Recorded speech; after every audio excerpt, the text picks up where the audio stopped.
Welcome to the Rogers Center in downtown Toronto as we head to the Game 2 of this three-game series. The Boston Red Sox in town to take on the Toronto Blue Jays. Last night it was all about the hitters. 25 runs on 34 hits, and tonight the starting pitching is going to try to cool off those red-hot bats. Sean Markham goes to the mound looking for his first win of the season.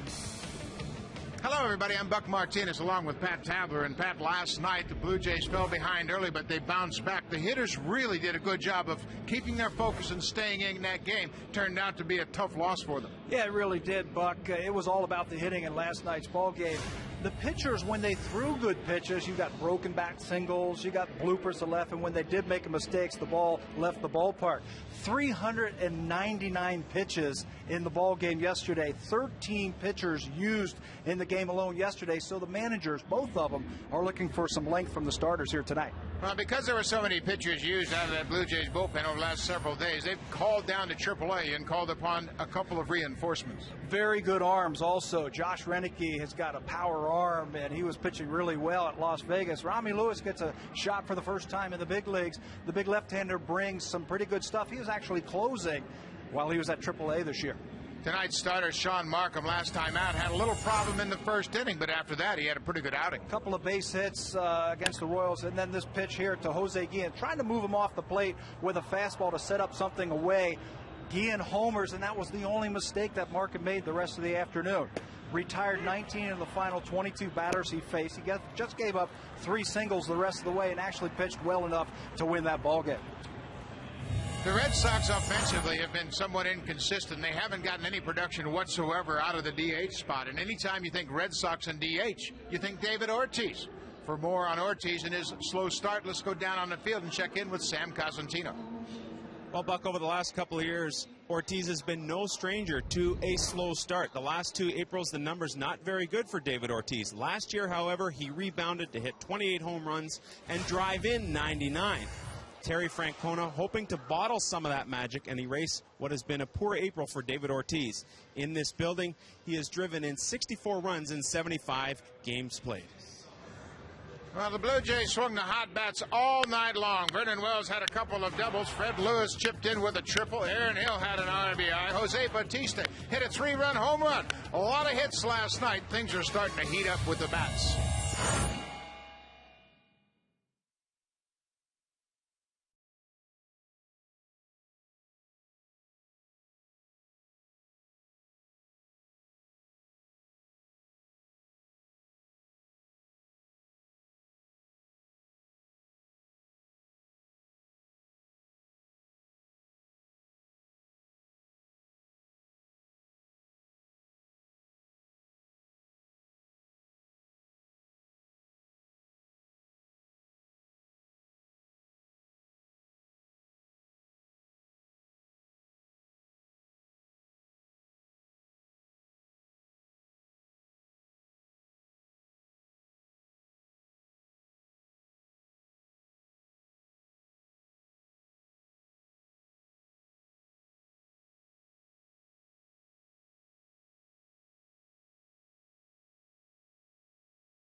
3-game series. Sean Markham prepared to take the mound and try to cool off this Red Sox ball club. One thing you know about the Red Sox is they're going to grind out games, and because of that, they're going to play some long 9-inning games. The Blue Jays the same way. They come back, and that's one thing about the Red Sox and the Blue Jays. Never say die attitude, and they have come back repeatedly this season. The Red Sox already this year have 6 come-from-behind wins. So you do that, you're going to play a lot of long ball games, something that the Red Sox have done a lot of this year. Last night, the Red Sox scored 13 runs on 18 hits. They've got a powerful line. The big surprise was they didn't hit a home run in that game. That's the first time they've compiled so many runs and so many hits without a home run since 1999. Scudero, Pedroia, Martinez, Euclid, Drew, and Ortiz. Third baseman Adrian Beltre has been on fire over his last 8 games. He's at .355 with a pair of doubles and 3 RBIs. Left fielder Jeremy Hermida will bat 8th, and Darnell McDonald had a big RBI double in the game last night. Is in center field, and Sean Markham making his 5th start of the season. And finally, not facing the other team's #1 pitcher. Looking for his first win of the season, Sean Markham has pitched really well. 0-1 with a 4 ERA. He's got a great 6-to-1 strikeout to walk ratio. So he's going to have the ball around the ball strike zone all single night. Look at that whip. It's very good. Innings pitched, hits. Markham has pitched a lot better than that record indicates. 3 out of the 4 decisions have been no decisions. Now, 3 times in those 4 starts, he's pitched 7 innings, and he's been able to pitch deep into a ball game. Last time out, as we mentioned, he had a rough first inning, gave up a 3-run home run to Jose Guillen. Last night, the Red Sox jumped on Dana Evelyn, 4 hits and a run in the first. Marco Scudero had a big night at the plate last night. Scored 4 runs, had 3 hits, and drove in a run. He'll start things off for Boston.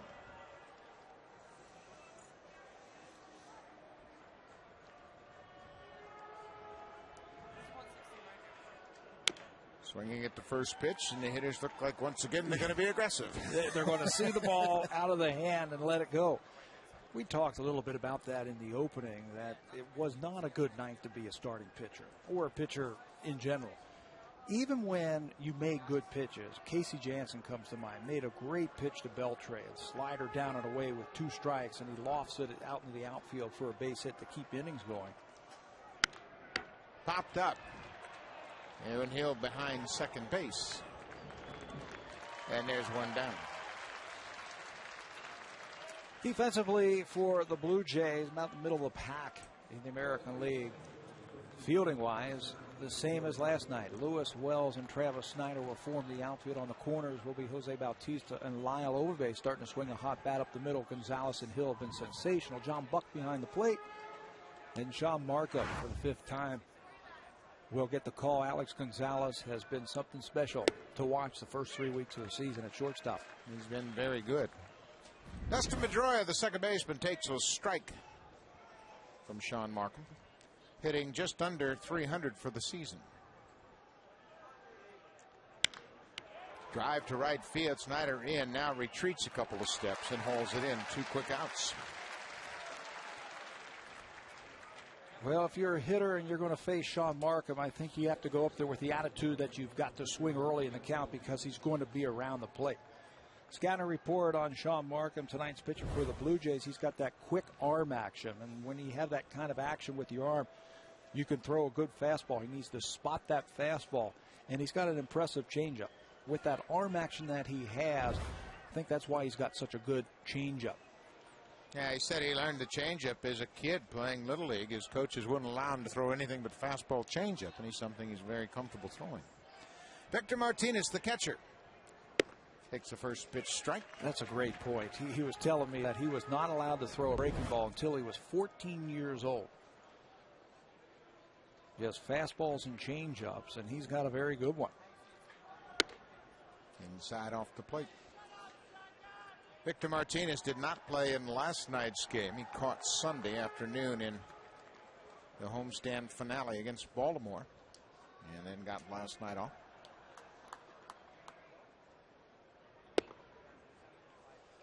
Just down low. 2 balls and a strike to Victor Martinez. Victor Martinez won a couple of batting titles when he was in the minor leagues, so he can spray the ball over the ballpark. I'm a little surprised at the defensive lineman that the Blue Jays have thrown out there. That is a David Ortiz type of shift. Good pitch inside. He checked his swing. As a hitter, when you see that type of shift like that against a good hitter like Victor Martinez, that tells me that they're going to try and keep the ball in on his hands. Well, in, and plus the fact that Markham throws a lot of changeups, and that'll lead to a lot of balls pulled on the ground. 3 balls and a strike to Victor Martinez. 2 outs here in the first. There's a strike. Full count.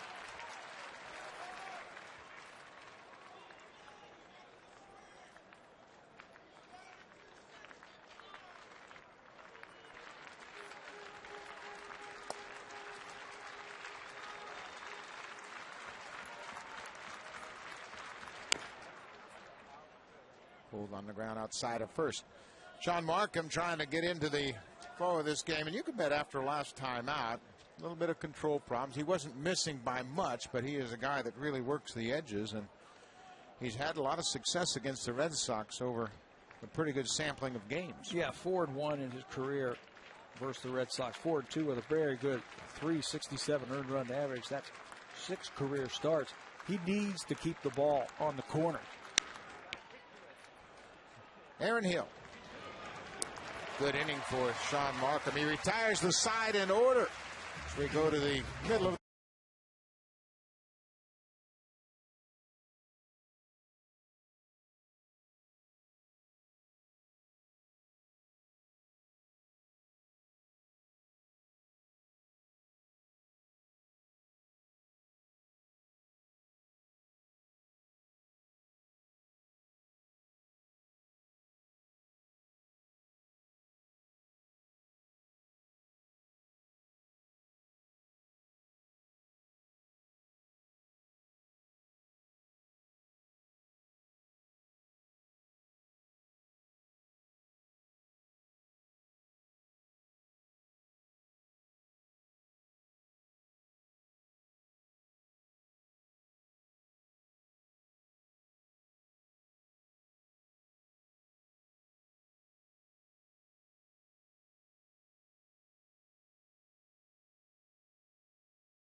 Streak 6 for 12 with some damage. 2 doubles, 2 home runs, and he's driven home 6. Starting to heat up a bit, and that's huge, batting behind Vernon Wells. Yeah, it certainly is. He's going to have a lot of opportunities to drive in runs, and he has done that over his last 3 ball games. Clay Buchholz gets the start tonight for the Boston Red Sox. Pitching is supposed to be a strong point for the Red Sox since they signed John Lackey, added to Josh Beckett and John Lester, but Buchholz has been the most effective, with the only one with an ERA under 5.9.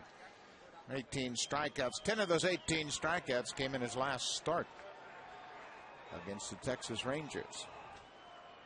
Fred Lewis takes a pitch up and away for ball 1. Fred Lewis starting to become a very interesting part of this lineup, hitting in the leadoff spot. He had a couple of hits last night and scored 2 runs. Right back up the middle. Base hit, Fred Lewis. Showed good power in last night's ballgame, tripling to left center field. Good start here tonight with the base hit. Some speed is on the bases, so you have to play some good defense. This is how the Red Sox will line up tonight. 14 errors this year. Only Seattle, Kansas City, and Detroit have committed more errors than the Red Sox, a strong point that they wanted to concentrate on this winter, going out to get Marco Scudero, who played great shortstop last year for the Blue Jays. So Lewis is on for Aaron Hill. Hill cuts on a breaking ball and misses. Obviously, the big story for the Red Sox has been their inability to throw out base runners. And Victor Martinez behind the plate has caught just 2 of 29. And they have had literally their way with the stolen base against the Red Sox. Yeah, you can't lay that at the feet of the catcher all the time. Sometimes the pitcher is a little bit slow in releasing the ball. Victor Martinez was out here this afternoon working with Gary Tuck, working on his release and his throw down to second base.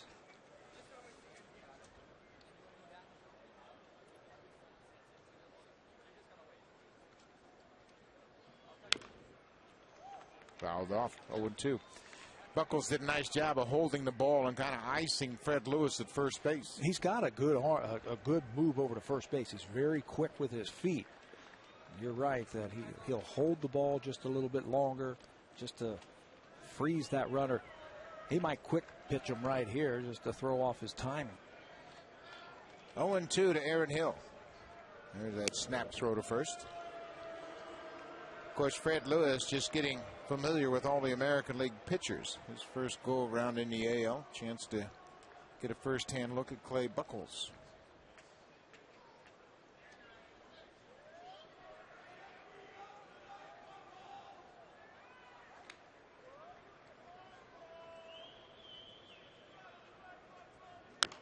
Tapped out in front of the plate.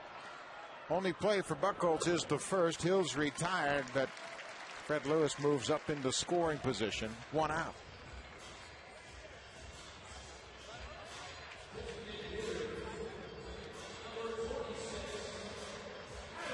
Adam Lynn will step in with a chance to get the Jays out in front. Lynn had an RBI in the 5th inning. Base hit to center field. That came off Scott Schoenweiss. Had 3 hits in the game.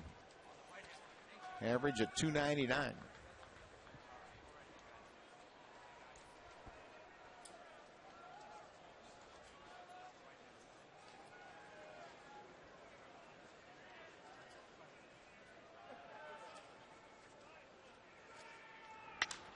Brings it the first pitch and hits it to left. Hermida is there, and he retires Adam Lynn. 2 outs. Let's take a look at the scouting report for the 25-year-old starter for the Boston Red Sox tonight, Clay Buchholz. He's got a very good arm, a fastball with some hop. He's got a four-seamer that he can run up there about 95 and also turn it over and sink it. He's got excellent secondary stuff, curveball, hard slider. Maybe his best pitch is the changeup, and I think he needs to get ahead because his stuff is so good. He needs to get ahead to help finish off the hitter. Vernon Wells bats with 2 out here in the 1st inning.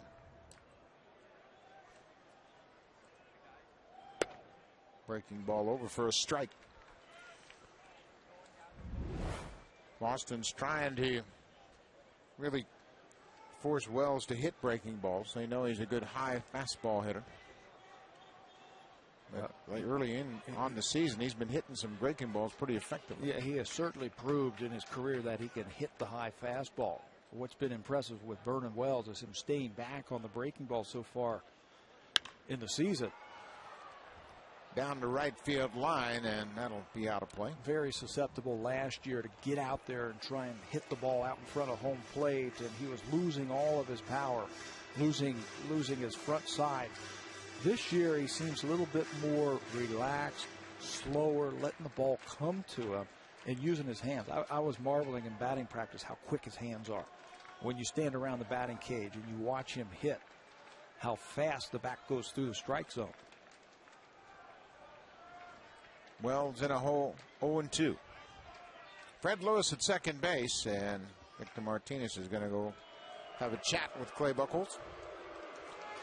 Last year, Vernon chased an awful lot of bad breaking balls because I believe his wrist was just such a problem that he had to start the bat. Just couldn't trust his hands. Felt like he had to get out there and start it just a little bit quickly.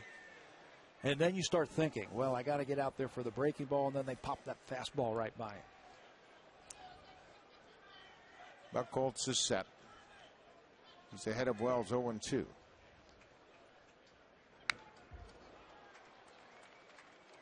Fouled off a pretty good pitch. You can see Buchholz early on has a pretty impressive assortment of pitches. Good life on his fastball. Very good hard breaking curveball, and then a slider and a changeup. Changeup might be his best pitch. Good hard curveball. His mechanics are very good also. Up and inside. Wells had to duck out of the way. Very repeatable delivery. Dropped his arm angle a couple of years ago to reestablish his fastball. Felt like he was getting on top just a little bit too much. And when you do that, when you go over the top too much, you can lose that release point. Dropped it down just a little bit. Reestablish the fastball. That'll set up all your other pitches. 1-2 to Wells.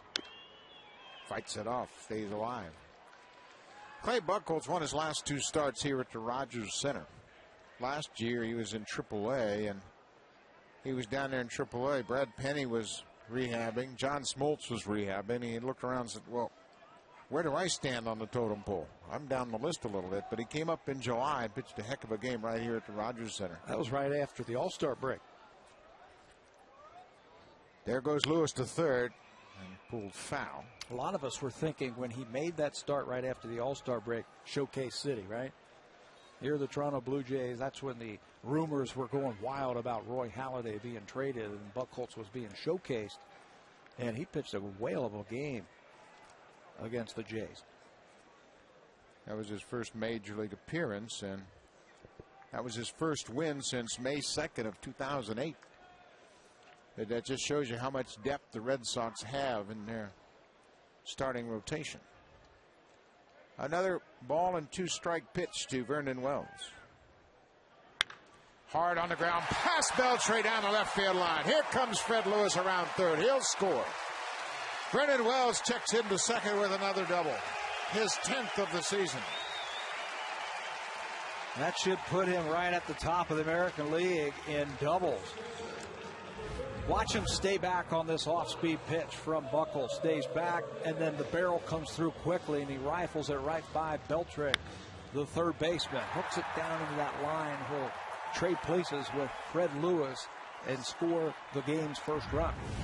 Wells had a pair of doubles in his first 2 at-bats in last night's game. Now the red-hot Lyle Overbay steps in. Overbay. Big night again last night. 4 RBI. A chance to drive in another here. Down and away for ball 1. Lyle says he has seen the ball a little bit better now. Staying behind it. Been watching a lot of films, and one of the things that he's taken away from watching the films is he feels like he's right on pitches as he recalls what the pitch is, but then goes out there and tries to duplicate it, and he can't. 2-0. Last night, a lot of offense at this ballpark. Each of these 3 had 4 RBI.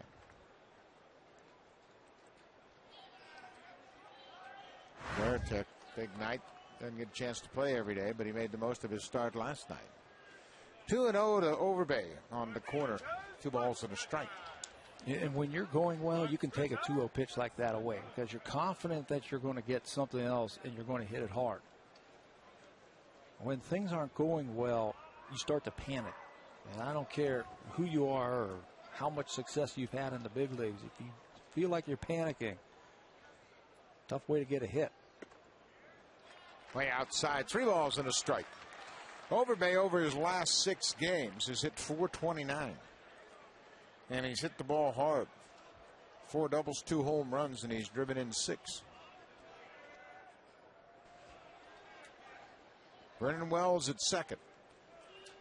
Picked up the RBI, his 14th of the season.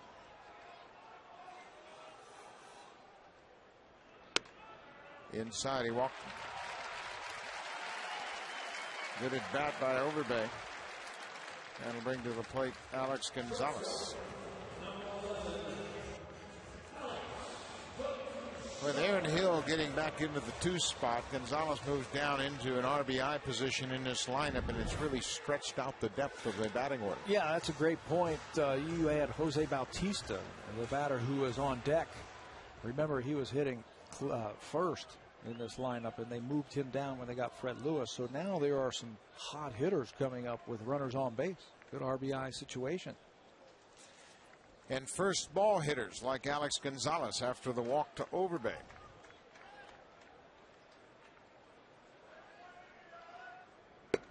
Breaking ball in there for a strike. A chance to really give Sean Markham a little cushion to work with here in the first inning against Clay Buchholz. Sean Markham has not been able to say that much this year.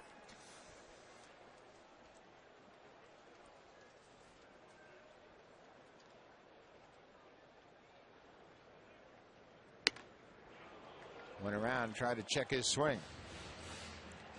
0-2.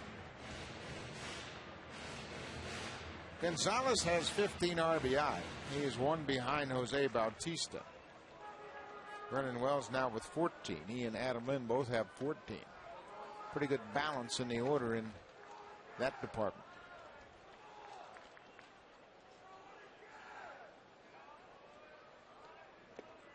Breaking ball down. You were talking about stretching out the lineup and the production now with Gonzalez and Bautista. They are the team leaders in RBIs. Jose Bautista, with a big night last night, now takes over the team lead with 16 RBIs. Those are your 6 and 7 hitters in this lineup. A ball and 2 strikes, and Gonzalez asked for time. We're in the first. Vernon Wells jump starts the Jays offense with an RBI double off Clay Buchholz.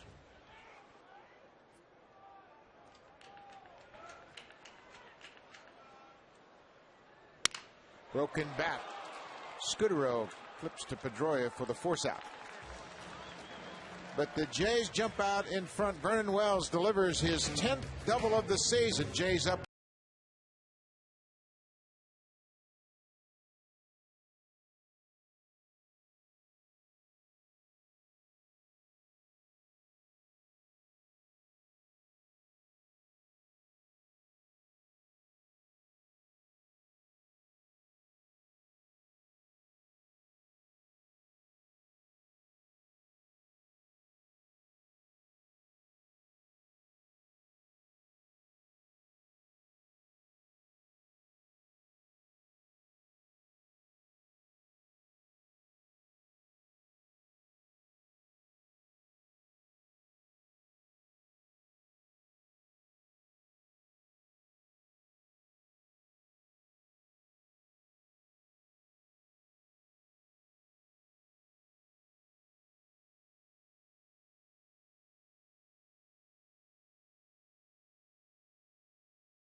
They're set to bat here in the second.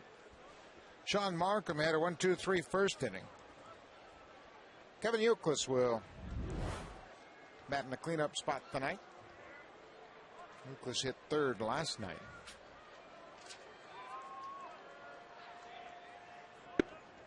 Inside off the plate for ball 1.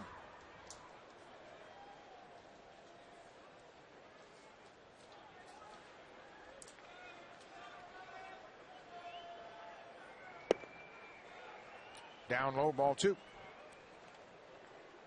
For a man with great production and power, Kevin Youkilis, he's got a great eye. Makes that pitcher throw strikes. And there's a strike. He's always had a pretty good idea of the strike zone. Yep. Going back into the minor leagues. A very unique way of getting started and getting ready to swing the bat. Fouled it off the catcher. Yeah, I've talked to Youkilis about that approach, how he slides his top hand up to the label of the bat. And I said, when did that start? He has no idea. Yeah, that's what he's saying. He goes, it just kept feeling better and better as he separated his hands and started it up around the label. Yeah, he'll slide that top hand right up that barrel. And very interesting approach. 2 balls, 2 strikes on the Red Sox first baseman. Inside, just off the plate. Yeah, that's one of those batting stances you take a shot of and say, kids, don't try this at home. Yeah, don't do this. You're not going to be in the video. But everybody is different, and he's had great success. 3-2 to Youkilis. He strikes him out. Sean Markham gets his first strikeout of the night. Strikes out Kevin Youkilis. Shows you the confidence that he has in that changeup. Watch him grip it. That's the circle change right there, and he throws it with great arm action. And the ball goes right down, right over the bat of Kevin Youkilis for his first strikeout. J.D. Drew, the left-handed hitting right fielder, set to face Markham. First pitch strike. He has so many pitches in his arsenal, does Sean Markham. And he's really becoming a good pitcher. Finding weaknesses to batters and then exploiting them with everything that he has. And he's not overpowering, so he has to really make quality pitches. There's another quality pitch tapped on the ground, out of play. And Sean Markham does what so many good pitchers do. They really have awareness of what the batter is doing against them. Like they read the bat well, and they can tell what the batter is looking for, and he goes the opposite. And he can do it with so many different pitches. If he feels like a batter is trying to get out there like a J.D. Drew and hook something on the outside corner, you can throw that cutter on the inner half. Right there. Just missed with it off the plate. And now he can get in the mind of J.D. Drew. Said, okay, that last time it was a cutter in. Maybe we can double up on that. Stay inside. Got him inside. J.D. Drew caught looking at a fastball. 2 strikeouts here in the second. You know, it's so funny to watch hitters as they try to think along with a pitcher like a Sean Markham. Drew looked like he was leaning out over the plate for that 2-strike pitch, and it just freezes him as he brings that back across the inner half. Well, he was standing on deck when Markham threw the 3-2 changeup to strike out Youkilis, so that was probably in the back of his mind. 2 up, 2 down here in the second. David Ortiz. Fastball upstairs. Dramatic shift as always for David Ortiz. Just a home run and 4 RBIs so far. And there's the shift. 3 infielders on the right side of the diamond. Pulled foul. For a hitter like a David Ortiz or a Jim Thome or some of those other big left-handed power hitters where we see the Blue Jays using this type of shift, it has to get into their mind. They have to think about that. Because basically you're saying, I'm going to change, make you try and change to beat me. You hit a lot of ground balls on the ground on the right side. Flood everybody over there. Let's see if you can inside out one. Upstairs, 2 balls and a strike. Now, why wouldn't Ortiz bunt? I could see him trying to slap the ball the other way, but then I think then you're saying you win. Yep. I agree with that. 2 balls and a strike. 3-1. You beat me. Yeah, and he's the guy that's got to leave. He's got to get the ball out of the ballpark. Yep. That's why he is in the lineup. He's not in the lineup to slap the ball the other way or bunt his way onto base. Terry Francona told us yesterday Ortiz and Drew have to hit. They have to drive in runs. 3-1 to Ortiz. Outside corner. Boy, he couldn't believe it. He stepped back quickly and looked at Field and Colbrook. And there you can see his reaction. If that's a strike, I'm in trouble. Throw it there again, and let's see if they call it again. This is from high home. Might have an argument. See, Ortiz was on his way to first. 3 balls, 2 strikes, 2 outs here in the top of the second. Good rip at an inside pitch. We mentioned Ortiz and his struggles. He has 4 RBI. The Red Sox as a team have gotten just 6 RBI from the DH spot. Seattle Mariners and the Red Sox have the fewest RBI in the DH spot.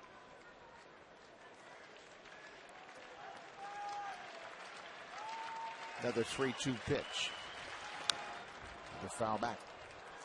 In the American League, when your DH is not producing, boy, that is a real burden on your offense. Yeah, that's a gimme. That's a layup when you have the DH. Get a guy out there who can produce, especially a guy like an Ortiz who is going to hit in the middle of the lineup, RBI situation, and who has power. 4 RBIs, 6 as a team. Go figure. Another 3-2 pitch to Ortiz. Pulled foul. Ortiz, like Vernon Wells, had problems with his wrist the last couple of years. Last year, really had a slow start. Physically, his knee was a problem for a while. He had a bad foundation from which to hit. And I think the wrist really got into his head. He just started to get committed on that swing too early. A lot like Vernon Wells. The same thing that Vernon did last year. Ball 4. Ortiz walks with 2 outs.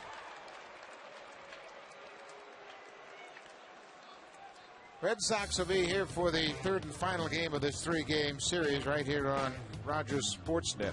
Tomorrow, 7 p.m. Eastern Time, 4 p.m. Pacific Time. Ontario and Pacific Channels. Pitching matchup, John Lester, the left-hander, against Brett Cecil on his first start against the Rays. Good pair of left-handers going tomorrow. Adrian Beltre with Ortiz at first. Way outside for a ball. Beltre 6 for 13 with a couple of home runs against Markham.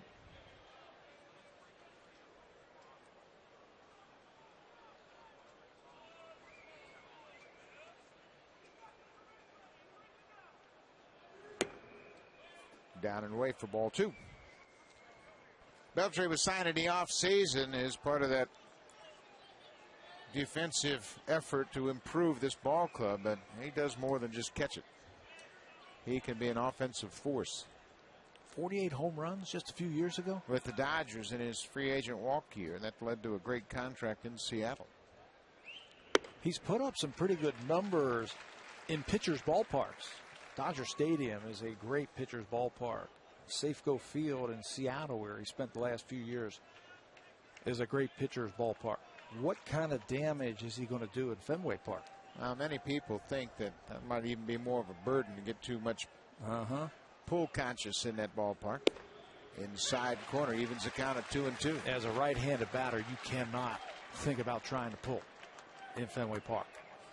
Yeah, Beltre's big home run season, 2004 with the Dodgers. He had 48 home runs and drove in 121.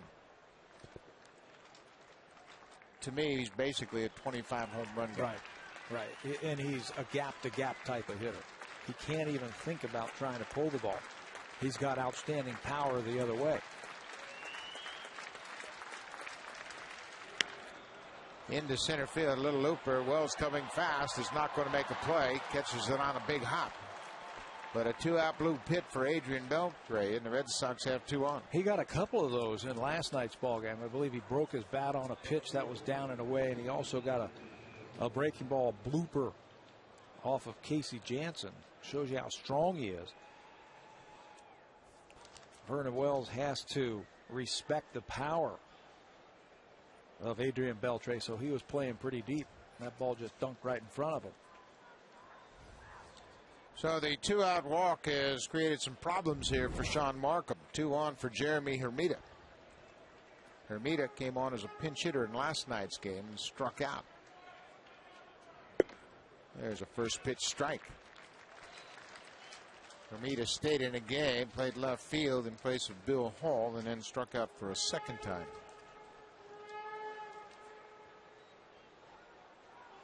Blue Jays lead it 1-0 as the Red Sox are threatening here in the second. Cut on and missed. 0-2. Infield thinking about knocking the ball down, trying to save a run. The outfield knows that anything hit to him, they have a shot at Ortiz at the plate. So you don't have to be wild and charging the ball. Just make sure you catch it and get rid of it quickly. Markham out in front, 0-2.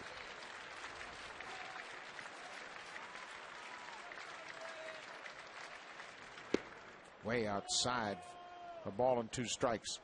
Well, that's the last thing you have to tell yourself as an outfielder. Remind yourself who's running from second should there be a base hit. Know that you have a little more time with David Ortiz. Depending on how the ball is hit.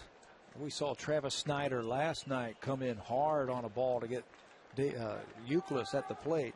Vernon Wells charges the ball really well. So does Fred Lewis. Just catch it and make sure you make a good throw. A ball and 2 strikes to Jeremy Hermida. Just up 2-2. You can see Markham continues to try to work the edges. Right. With different types of pitches. That time he tried to backdoor a cutting fastball on Hermida. Now if he senses that Hermida is leaning out over the plate, he can cut one in on his hands.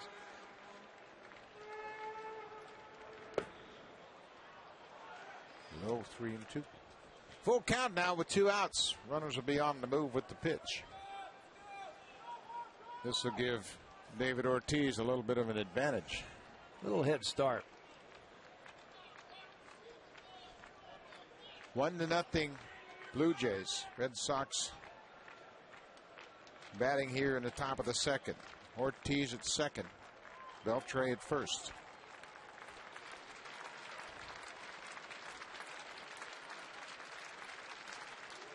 Cut on line drive left field. That'll be a base hit. Ortiz around third.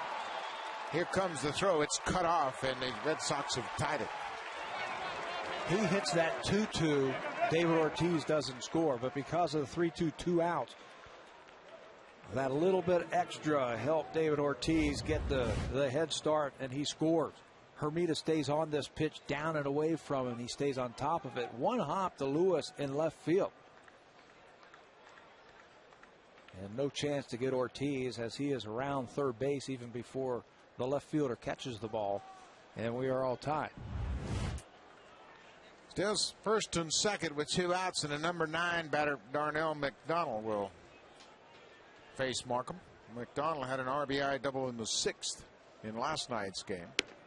Takes the first pitch strike.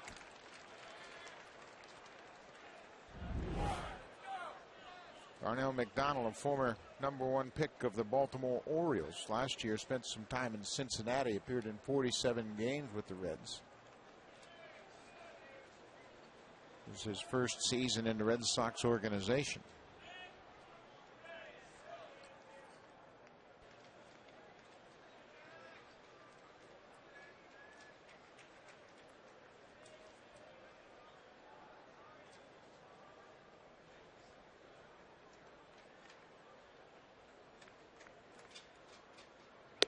Outside. A ball on the strike. Red Sox have tied it up here in the second inning. A 2-out walk to David Ortiz, and then back-to-back singles. Hermida picking up the RBI.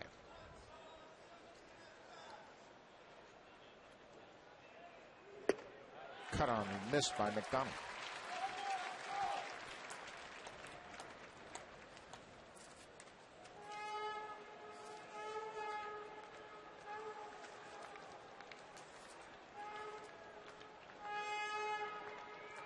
1 ball, 2 strikes on the Red Sox center fielder, Darnell McDonald. On the ground towards short.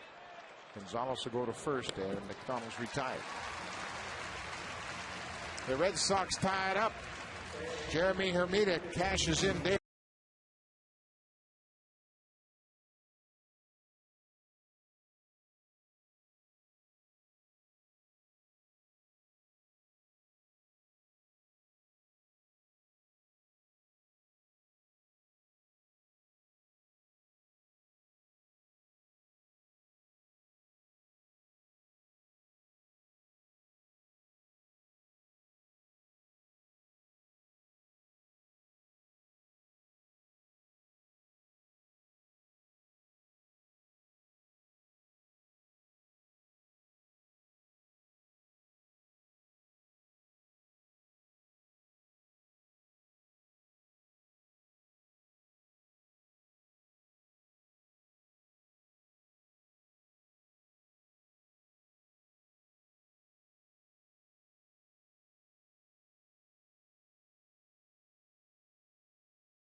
We'll answer your questions, and we'll try to figure it out.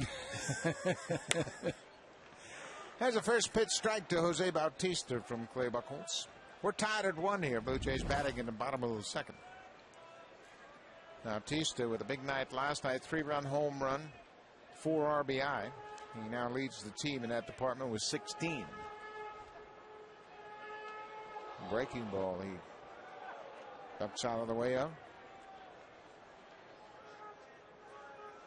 Since Bautista has been dropped in the order, he seems to have that aggressive approach back. Yeah. Jumping on that fastball. Yeah, it's good to see it in last night's game. The 2-out RBIs from the Blue Jays. Runners in scoring position. And I think that's the mindset that you have to have. You have to be aggressive. Start making a few outs, though, and you start doubting yourself, and you try to guide the ball in the outfield. I think you just have to let it go. Good play by Buchholz on the comebacker, and Bautista is retired. 1 down here in the second. We have 2 young pitchers here tonight who have very good arms, but they're 2 distinctively different types of pitcher. Buchholz on the left out of the stretch will work from the third base side of the rubber. Sean Markham from the first base side of the rubber. And there are 2 schools of thoughts about that. Buchholz from the left side will try and use that to get the ball to the outer half or sink the ball in on right-handers. Sean Markham, with that good changeup and slider, use that to his advantage. John Buck takes the ball outside.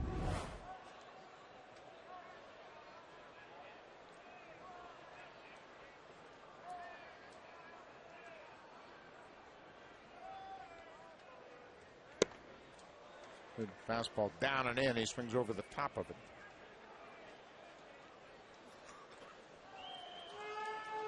Tough stretch for John Buck over his last 9 games. He's 2 for 29.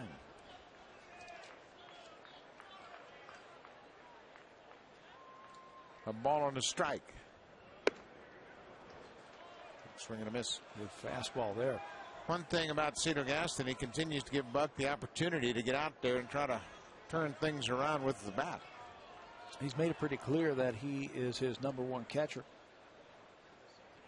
And he is loyal to his players.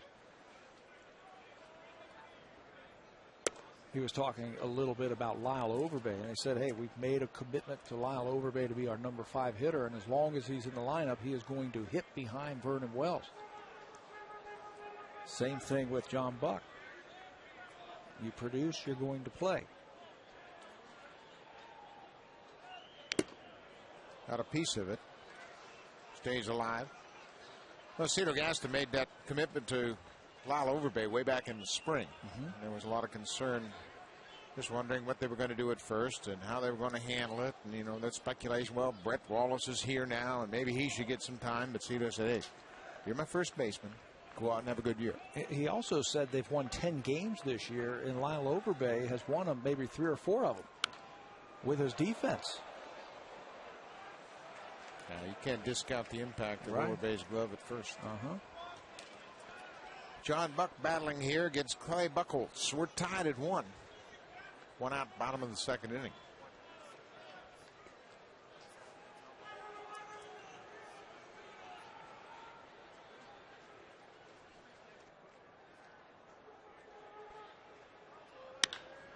Drive towards center field. Darnell McDonald has good speed, and he closes ground and makes the catch. 2 outs for Buchholz. One thing that we will keep an eye on with Clay Buchholz tonight is his motion tends to get a little long, that he starts to spread out just a little bit. When he does that, the fastball seems to tail off. His stride needs to be a little bit shorter, and he's got to work on a downward motion just a little bit. So we'll watch that tonight. You'll tell where his fastball goes if he's a little bit too long.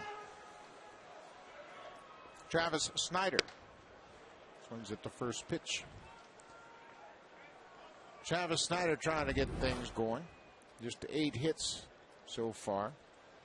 But he, too, is getting plenty of opportunities. Popped up. Left side of the infield. Beltre gives way to Scudero. 3 up, 3 down for Clay Buchholz. We're tied at 1 here at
Sixth inning with no hitters this season. If you think you know the correct answer, send us a tweet to @BlueJays, and you could win a baseball signed by all 3 pitchers. If you're not on Twitter, follow along at twitter.com/BlueJays.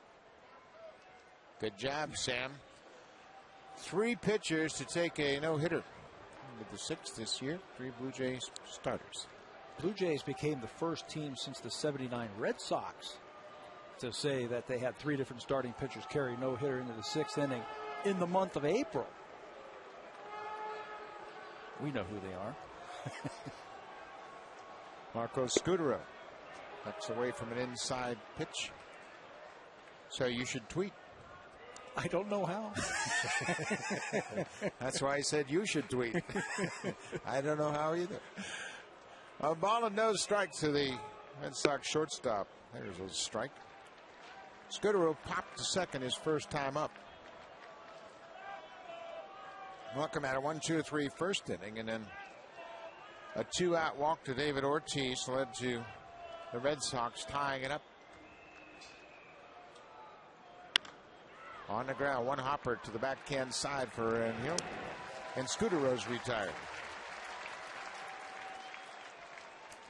Aaron Hill looks like he's getting healthier and healthier every day. A little bit better quickness in his first step, and seems like the bat's coming around as well. Yeah, he was saying that today, that he feels like he's right there with his timing. And I asked him, well, what kind of things can you do to help with your timing? He said, I just need to play baseball. I've been off for 2 weeks. I just need to get out there and play innings. Dustin Pedroia takes the first pitch strike. Pedroia's had some trouble with Sean Markham. Lined out to right field his first time up. He's now 1 for 14 against the Blue Jays right-hander. That one hit, though, was a big one. Hit a big fly. He is hard charging getting that fastball, and Markham has such an assortment of off-speed pitches. He probably gives him a lot of trouble because of that.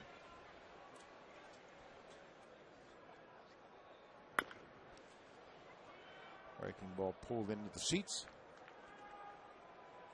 A ball and 2 strikes on the Red Sox second baseman. He's had success, though, in his career versus the Blue Jays. You know, success offensively, swinging the bat. I remember the play he made against Vernon Wells to help save a ball game at Fenway Park a couple of years ago. So he has hurt him with his bat and his glove. Way outside, 2-2. Well, Pedroia has really been a thorn in the side of the Blue Jays club overall. Just one of those guys that never gives in, and you can bet he knows that Markham gives him problems, but he's not going to give in to that. He spoiled a pretty good pitch right there. It takes a while when you start to face somebody. He's only had 14 at-bats against him in his career. Takes a while, and all of a sudden the light goes on, and you say, okay, now I have the pattern. Now I know what you're trying to do to me.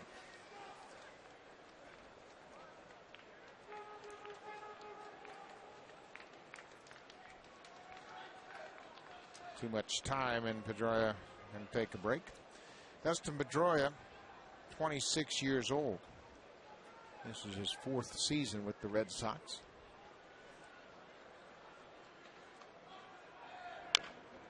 In the outside corner, that's going to be a tough play. Bautista won't have a play.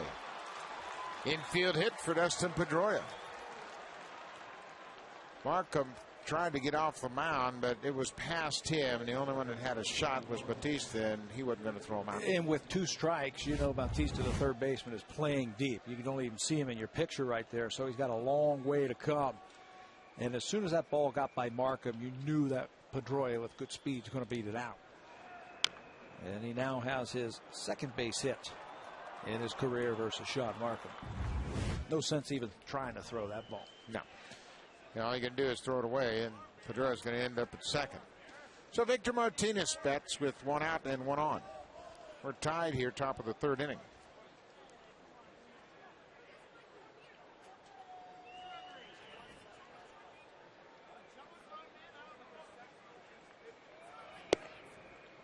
First pitch strike at the knees.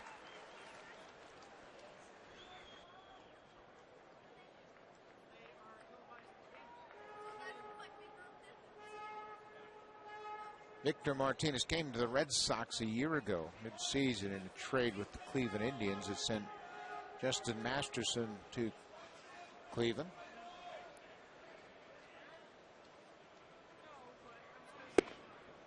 Outside, 1-1. It'll be interesting to watch the Blue Jays try and turn 2 if he tries to hit the ball to the left side. That is Jose Bautista, about where the shortstop is. It might end up being a 5-6-3 double play. You don't see that very often. I am sure Alex Gonzalez, the shortstop who is behind second base, has already told Bautista that if you happen to get a ground ball, I'll be the man to work the pivot in the middle of the diamond. Popped up behind home plate. John Buck takes his mask off, but it's going to land out of play. The ball and 2 strikes on the Red Sox catcher. You know, we've talked about the defense, and Brian Butterfield, the third base coach, is also in charge of the infield defense, and they'll play aggressively. They can do that because he has such good defenders. And he can move them around, and he lines them up according to the history of a hitter against a particular pitcher. Gets here early in the day and studies the numbers, where they hit the ball off of what type of pitches. And now let's match that up with what we're going to try and do here. And he'll move infielders around more than anybody that I've seen in the American League.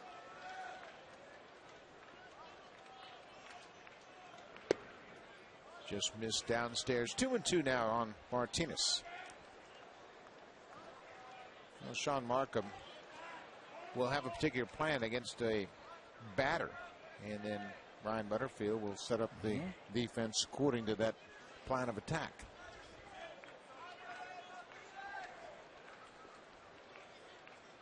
Two balls, 2 strikes. Dustin Pedroia at first base. 1 out. Left field. Fred Lewis going back a couple of steps. Pedroia going back to first to tag up. Lewis unloads in a hurry, and Pedroia will have to hold his ground. Pedroia saw that was going to be a routine out and deep left. He went back to tag. That's why you can't take anything for granted when you're playing against teams like the Boston Red Sox, like the Blue Jays, who will make you work for everything. You lay back on that ball and drop your head after you catch it, assuming nothing was going to happen, or if he's gone halfway, they'll tag up, get themselves into scoring position for a good RBI man. Kevin Youkilis was a strikeout victim his first time up. Will bat with 2 outs and a runner on. We're tied at 1 here. Top of the 3rd inning. Way outside.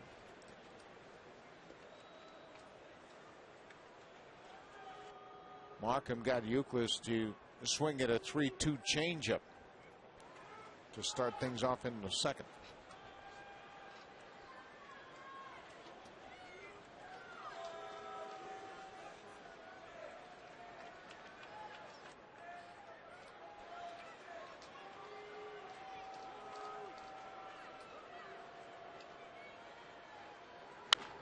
Cued off the end of the bat.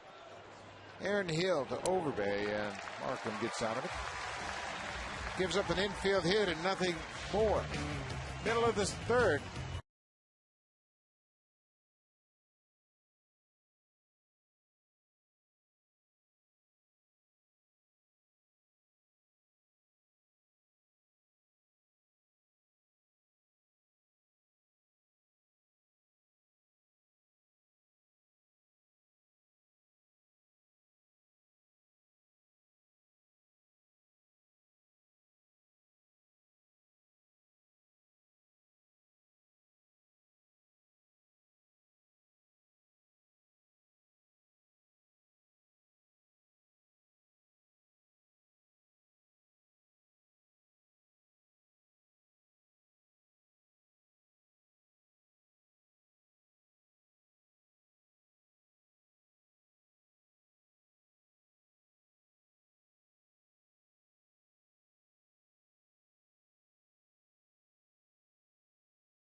Continues here at the Rogers Center. At the top of the inning, we asked you which 3 Blue Jays starting pitchers have gone into the 6th inning with no hitters this season. The answer to that question, Sean Markham, Ricky Romero, and Brandon Morrow. Congratulations to Fred Como of Fredericton, New Brunswick, who is our winner.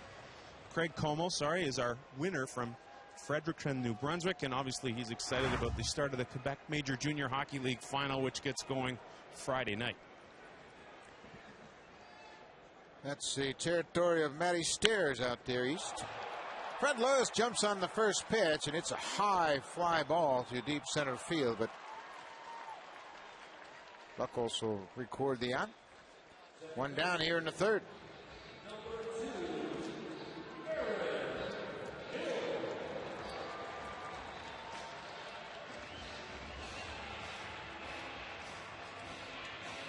Aaron Hill starting to feel a little better, as you mentioned, about the rust, the timing. You know how he knows that he's getting it?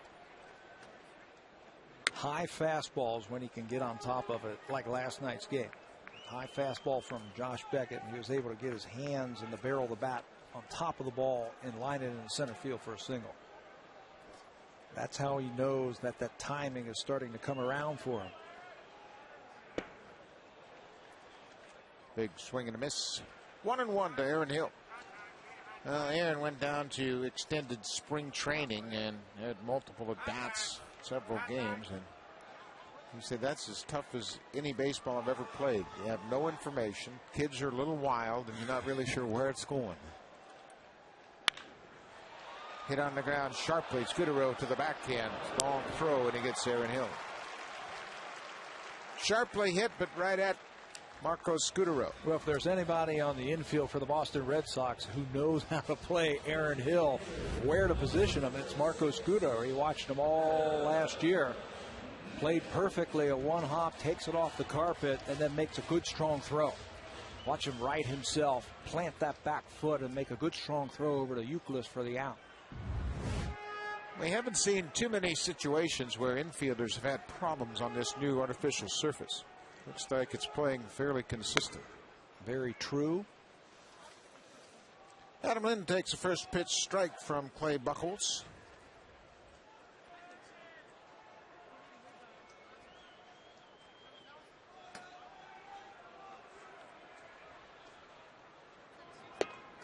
Curveball down. You remember those A-ball years playing against those A-ball pitchers? Yeah, but when you're an A-baller, it's all relative. Yeah. When you're a big leaguer going back to A-ball. Yeah. One's on the block, next one's at your head. Yeah, you got no chance. When you're an A-ball, it doesn't make any difference. Everybody's the same. Back up the middle. Scudero's there behind the bag at second, and Lind's retired. A 1-2-3 third inning for Clay Buchholz. End of the 3rd. We're tied at 1 here at the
brought to you by your local independently owned home hardware or home hardware building center.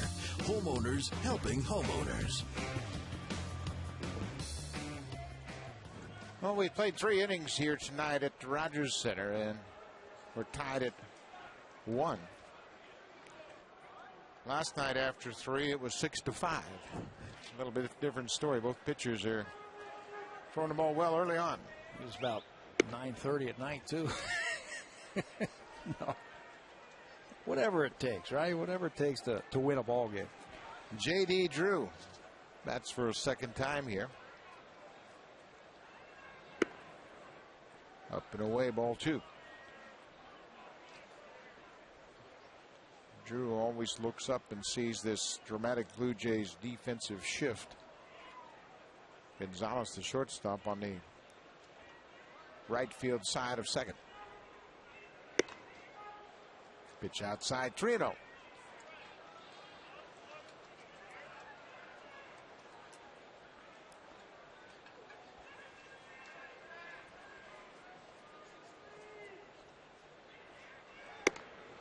Four-pitch walk to start the 4th.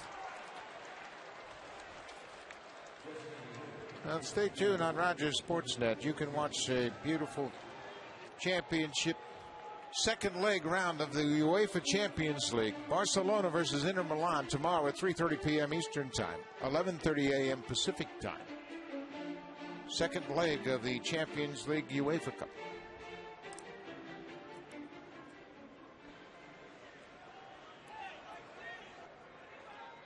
Laid out front or board here in the 4th. David Ortiz walked and scored in the second inning.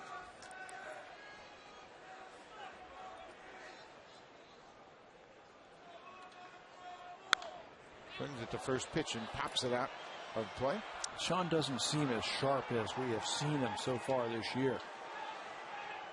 30 innings. He now has 6 walks. This is the first game where he's given up multiple base on balls.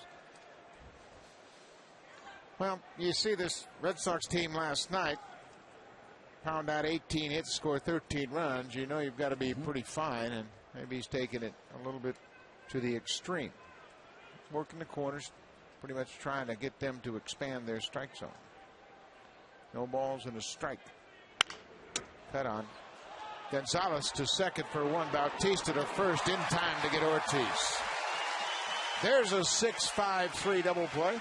You don't see that all the time, but with the exaggerated shift that the Blue Jays have, you get a little smile out of Alex Gonzalez, who gets to practice from second base. That is him who is going to field this ball, and he shovels it off to Bautista. Good athlete and a good play. Bautista was very patient and made the good tag and utilized the strong arm to gun down Ortiz. Beltre gets jammed. Bautista in front of Gonzalez. Quick inning. Lead off walk, double play, and a ground out. John Markham has a good inning, helped by his defense.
Those comfy chairs in the TD Trust Comfort Zone are some loyal Twitter followers that have checked in on Twitter, and they get to enjoy those big comfy seats courtesy of TD Canada Trust. Congratulations. Enjoy the game.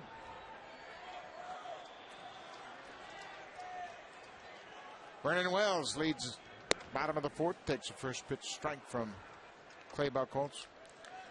Wells with the RBI double in the first, his 10th double of the season.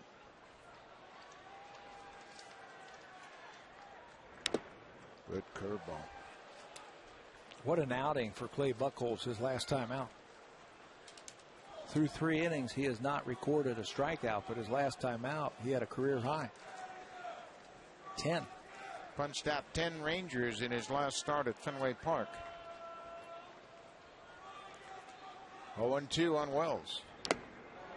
He got him. Martinez holds on to the foul tip. There's the first strikeout. Vernon Wells asking home plate umpire Fielding Colbreth if that ball hit the ground. But a good job by Victor Martinez to catch it. That overhand curveball, he's got great rotation, great spin on it.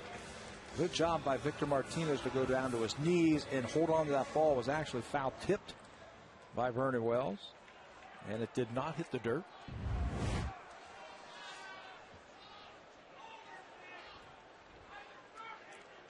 Mal Overbay swings on the first pitch. Euclid with a good diving grab, underhand to Buchholz covering at first, and Overbay's retired. Very underrated first baseman Kevin Euclid won a Gold Glove a couple of years ago for the Red Sox over there at first base. He made a play last night against Vernon Wells, which was a little bit better than this one. This one's pretty dandy though. Goes over, smothers that ball, and then has the presence of mind to find Buchholz and lead him with the underhand to get Overbay. Nice play. Around there, Gold Glove winners all over the infield, and Euclid, Pedroia, and Adrian Beltre. 3/4 of the infield. There's a bullet to center field, past Pedroia. Alex Gonzalez with his first hit of the night, a 2-out single to center.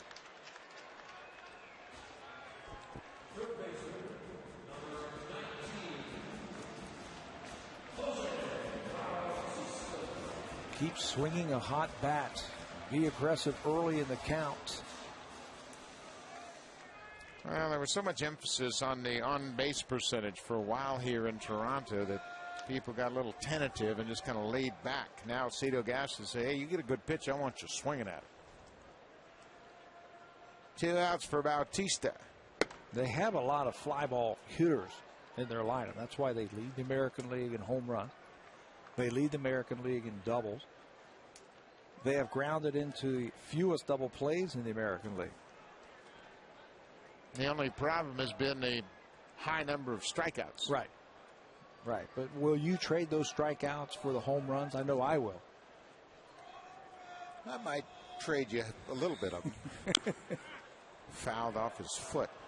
The whole thing is score runs. Yeah. But the problem when you have a lot of strikeouts, you're not going to have those consistent rallies where you put doubles together. I like to see doubles, back-to-back doubles. Right. Pitcher's always in a jam when you hit doubles. This ball club with 87 extra base hits, now 88 with Wells' double. Keeps pressure on the defense. The 88 extra bases leads the major leagues.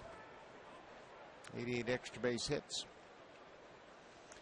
Bautista in a hole, 0-2. Quick throw to first, and Gonzalez gets back.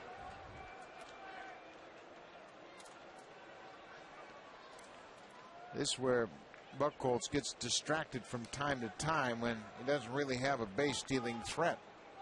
Worried a little bit too much about Gonzalez. You're right. Yeah, he's got the great pickoff move and sometimes falls in love with it a little bit too much. There's a base hit into right center. J.D. Drew plays it on a big hop. Gonzalez stops at second. Back-to-back 2-out hits. Now you start paying too much attention to those runners on base, and then you start flipping curveballs up there instead of snapping them off, and that's what he did right there. Watch this curveball from Buchholz just lollipop over the middle of the plate, and Bautista with that high leg kick times it perfectly for a base hit. Yeah, it's tough to retire a big league hitter with a strike breaking pitch with 2 strikes. Everybody's just trying to put it in play. You need that strike the ball breaking pitch, the one that's out of the zone. 2-1 for John Buck. Cut on and hit to right field. J.D. Drew is there and makes the catch. Buchholz gives up a pair of 2-out hits but strands 2 runners. We've played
championship. The Montreal Impact take on Toronto FC. Starts at 8 p.m. Eastern Time, 5 p.m. Pacific Time, East and West on Rogers Sportsnet. All in high definition. Top of the 5th inning. We're tied at 1. Sean Markham, Clay Buchholz throwing up some zeros. Jeremy Hermida had the RBI with 2 outs in the second. That tied it up at 1.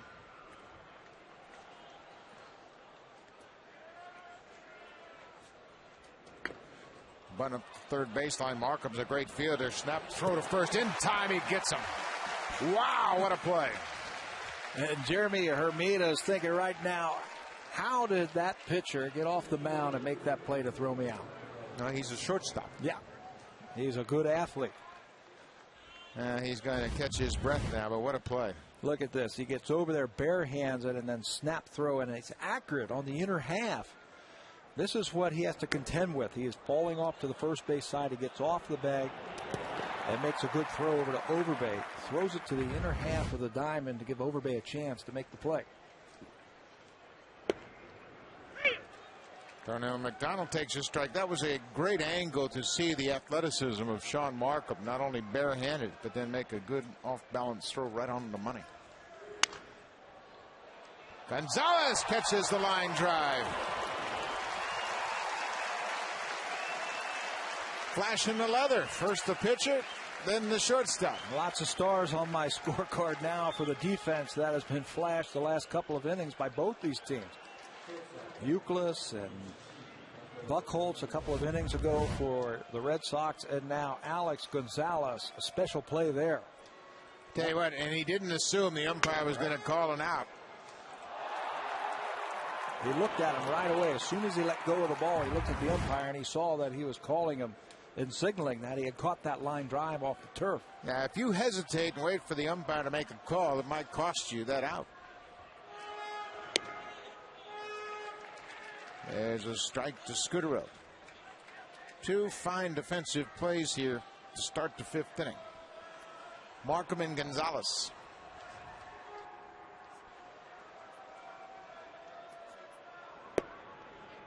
Breaking ball missed down.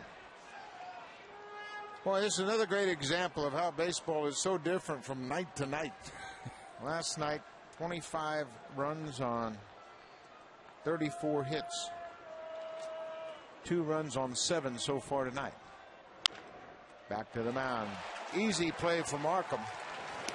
What a fine defensive inning. Markham makes 2 plays, 6 pitches in the inning, and as we head to the middle of the 5th inning, we're still tied at 1, but the defense, Markham with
Tweeting Tuesday. Twitter.com/Blue Jays. Twitter fan question of the game. Chris Hucken asked Pat Tabler, what was the biggest challenge for you when you moved from the field to the booth? Do you want the long version or the short version? You can really use either one of them. We've got plenty of time here. Right. You know, Buck, when you're a player, you're so centered on yourself, right? And your own little world. That would be a self-centered player, right? Well, you're just thinking about you. You're thinking, okay, the pitcher, there's the pitcher. That's what I have to think about today. Mm-hmm. This is what I got to be successful. When you move to the booth, you got to think of everybody. You got to think about the pitcher. You got to think about the infielders, the catchers. I mean, I wasn't a catcher, but the best managers are catchers. You got to think about managing the game and the bullpen and everything like that. So I think that's the biggest adjustment, knowing a little something about everybody instead of just yourself. Yeah, and probably the different aspects of the game.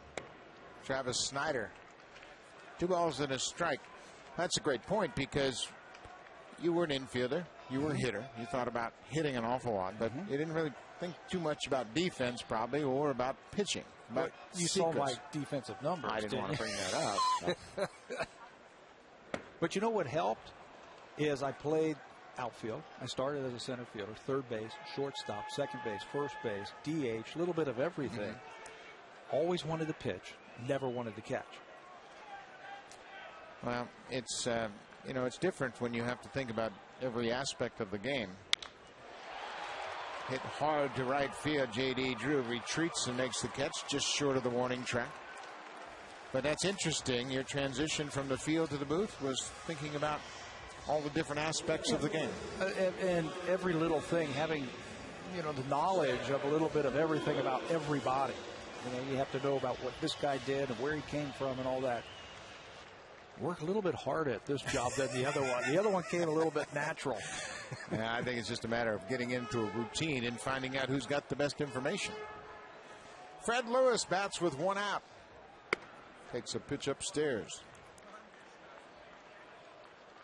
Lewis singled and scored in the first inning. Came around on Vernon Wells' RBI double in the first. His last time up, he just missed hitting a ball hard to center field. Just got under it a little bit. Ball on the outside corner evens the count at 1-1. Fred Lewis was picked up from the San Francisco Giants. Kind of a twofold plan. They like his speed, and they like the fact that he can lead off. Fisted, that ball down the left field line is going to fall safely into foul territory. But Blue Jays didn't really have a prototypical leadoff hitter in camp. Joey Gaswright was in camp, but didn't have the kind of spring that would allow him to make his way onto this team. So Jose Bautista started out as a leadoff hitter. I know Cito Gaston loves speed, and he really didn't have the speed at the top of the lineup that he prefers and likes. And Lewis is a guy who can really run. So they're hoping that he gets on base enough that he can utilize that speed and help them score more runs. Now, Fred Lewis had a triple in last night's game, and you could really see how quickly he can get around the bases. Breaking ball down and in, and he strikes out. Just the second strikeout of the night for Clay Buchholz. Let's check in with Sam Cosentino. Well, guys, off the top of the broadcast, we touched on the Blue Jays going to AAA Las Vegas to bring up a couple of pitchers, Josh Reineke being one, Rami Lewis being the other. The two were up at 4:30 to board a 6 o'clock flight to Denver and then made it to Toronto, getting to the ballpark at about 5:30. One small problem, Rami Lewis's equipment didn't make it. So he's got an old pair of B.J. Ryan shoes and a glove lent by Scott Downs in case he needs to get into the game tonight. Isn't it amazing how quickly you get to the big leagues when you're called up and how long it takes you to get to the minors when you're sent down? Yeah, they give you what, 48 hours? 72 hours. 72 hours. And generally it takes 72 hours for the guys to find their AAA team. Takes about half a day to get to the big leagues. Guys are getting here before their equipment gets here. Looked awfully comfortable out there in the bullpen. Yeah, you don't care about what time you have to get up when you're going to the big leagues. 1 ball, 1 strike on Aaron Hill as he bats with 2 outs here in the 5th. Inside fastball. Hill jumped back from that pitch, thought it was off the plate, but caught the inside corner.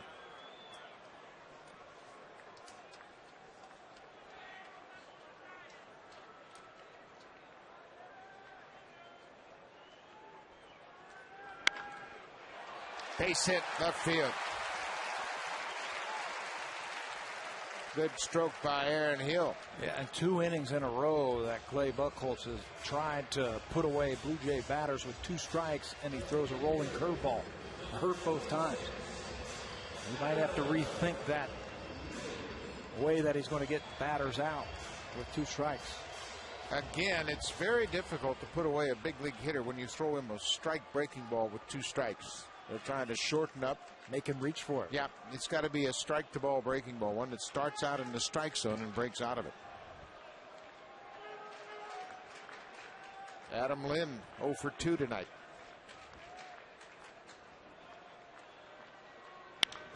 Line drive right field. That's going to get down in front of Drew.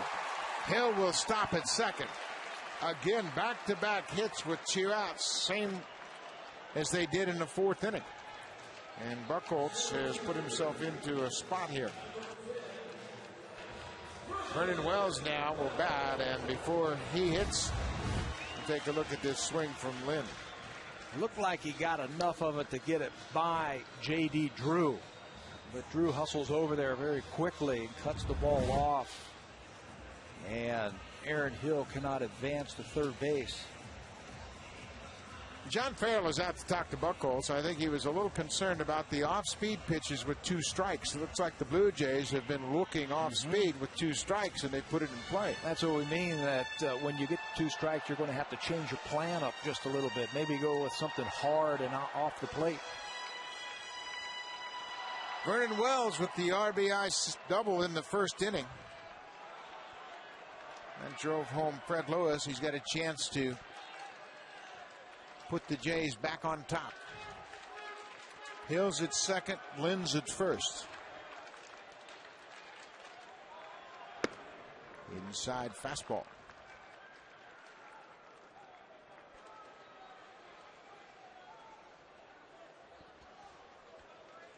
Wells hit a ball just inside the bag at third. Like an off-speed pitch from Buchholz. He hit it past the diving Adrian Beltre.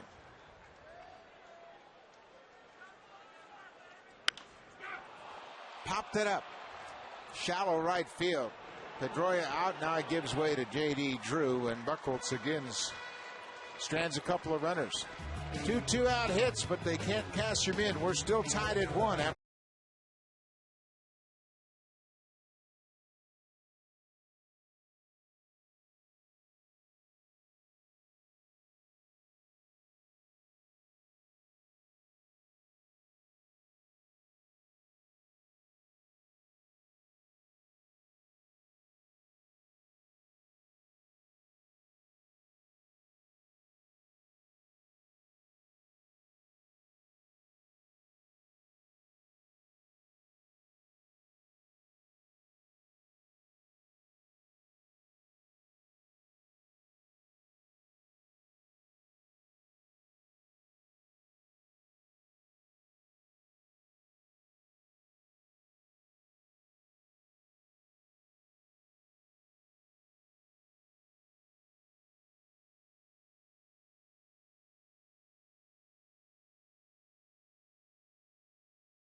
Match pitch for pitch through 5 innings. Yeah, the one thing that surprises me is the strikeouts. Just 2 for each one of these pitchers.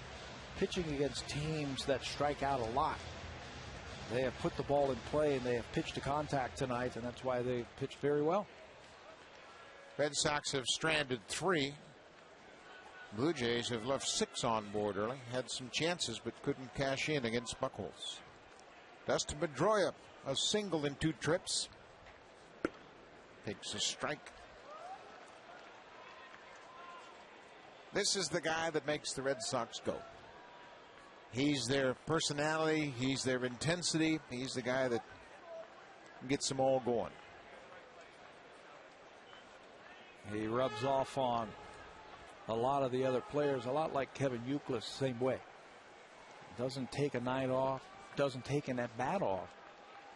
Grinds out there every single pitch. And he has hit the Blue Jays well. Now a 12-game hit streak after that base hit. That infield single, his last time up. There are the numbers during the 12-game hit streak versus the Blue Jays. Inside corner. Pedroia thought it was off the plate inside. He had a pretty good look at it and bounced back from it. Fielding cover said it caught the corner. I like how Sean Markham moves the ball around the plate. The different quadrants, up and down, in and out. As a hitter, that is awfully hard to follow a pattern because he doesn't have one. Chased a breaking ball. Pedroia's going to argue he foul tipped it, but he's going to be tagged at the plate. I think he's still mad about that called strike, too. Anyway, strikeout number 3 for Sean Markham. He moves it around the plate this time. You're talking about 2-strike breaking balls. There's a great example of one. Off the plate and down. Make that guy fish for it.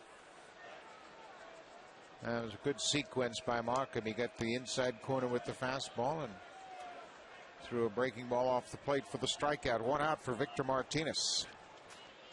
Switch hitting catcher batting right-handed against Sean Markham. Ground ball right side. Aaron Hill, big hop. 2 quick outs. Quickly, let's check in with Sam Cosentino. Well, guys, you got to look at John Buck featuring some new headwear. The new mask started to be worn by Buck on Friday in Tampa Bay. It's painted by Gerald McLaughlin of Voodoo Air in Ajax, about 45 minutes east of Toronto. There'll be a different one that he will use for the road once it's completed, and then a charitable element to it as well. We'll keep you up to date on that charitable element as soon as we get further details on that, but keep an eye on that throughout the course of the year. Pretty sharp. Big Blue Jay emblem on the side. I don't know if I ever could have worn one of those things. They say it's very comfortable, very light. Yeah. Looks like it would be restrictive. I don't know if I could see, you know. Yeah. I know it's close to your face. I actually tried one of the old-fashioned hockey masks, the plastic one up against your face. Yeah.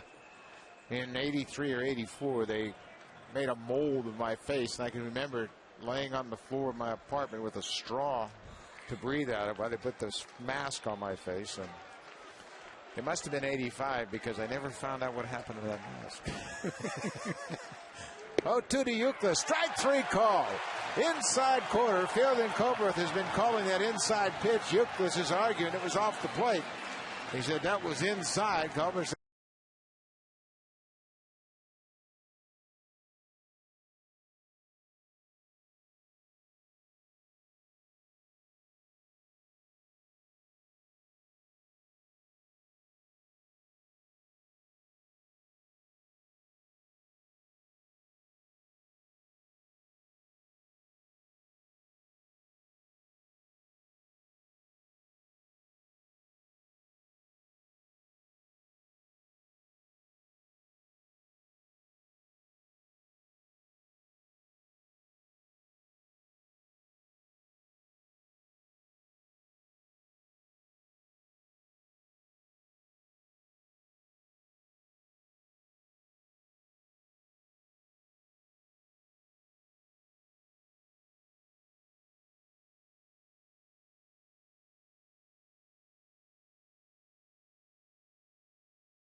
He didn't think it was on the plate. Have a look.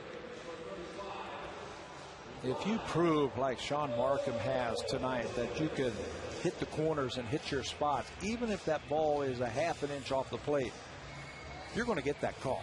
Dustin Pedroia, the second strike to Pedroia was inside. He didn't think it was on the plate, but Markham got 2 strikeouts in that inning. Last 3 innings for Markham.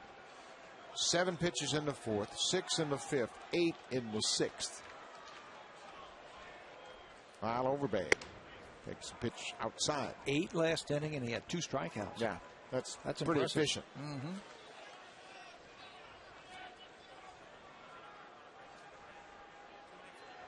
Overbay to left field, and Hermides got room and makes the catch. 1 down.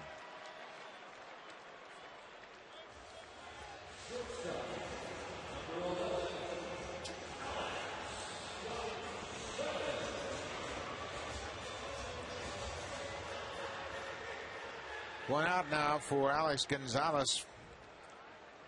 First pitch base hit his last time up in the 4th inning. Hit a sharp single into center. We're tied at 1 here, bottom of the 6th inning. Breaking ball in for a strike. He had mentioned that the managers were hopeful the starters would pitch deep into this game. They've done just that. Yeah, they certainly have, and efficiently.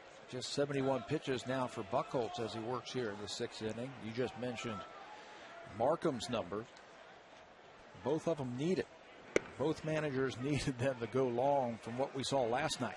13 pitchers in last night's game, 7 by the Red Sox, 6 by the Blue Jays. They combined to throw 399 pitches for 9 innings. Come on, just one more.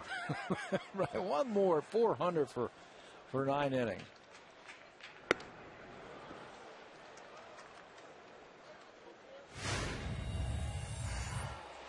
Give you an idea of the difference in the starting lines for Beckett and Evelyn in the game last night. Both went 3 plus 2 batters.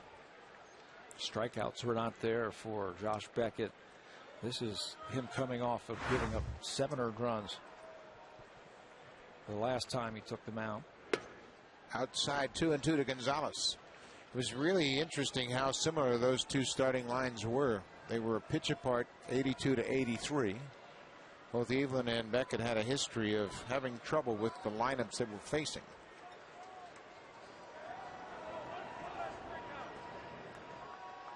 Two and two to Gonzalez.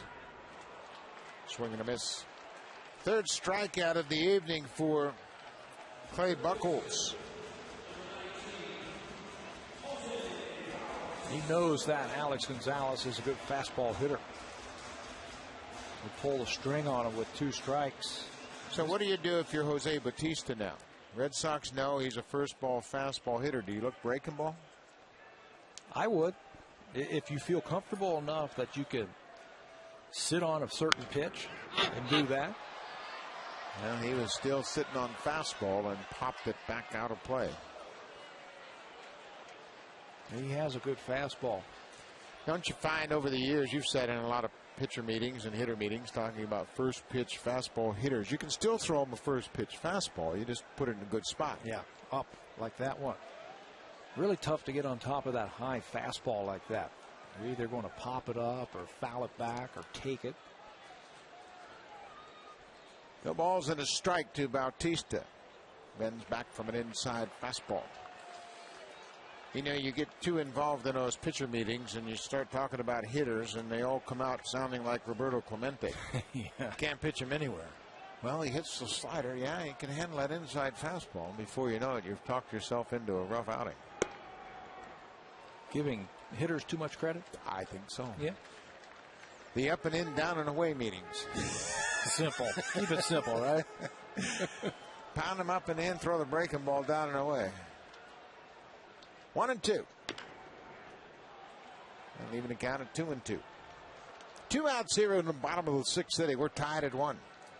Blue Jays got out in front with a single run in the first. Red Sox tied it up on Jeremy Hermitas. Opposite field base hit to left with 2 down in the second.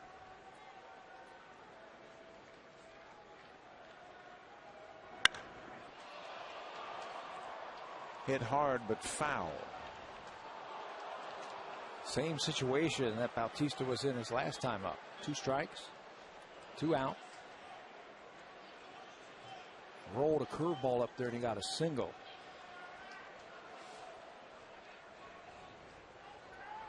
See if he makes the adjustment here.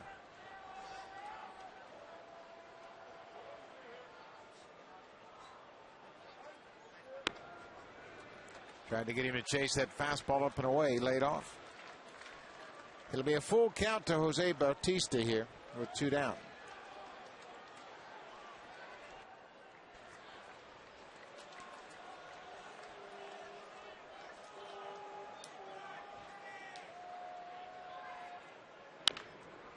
Check swing tapper to Euclid. Underhand to Buchholz, and Bautista's retired. A 1-2-3 6th inning for Clay Buchholz. He and Sean Markham are locked.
Cowtown Hiccup, and he asked you, what is the Blue Jays' biggest strength this season?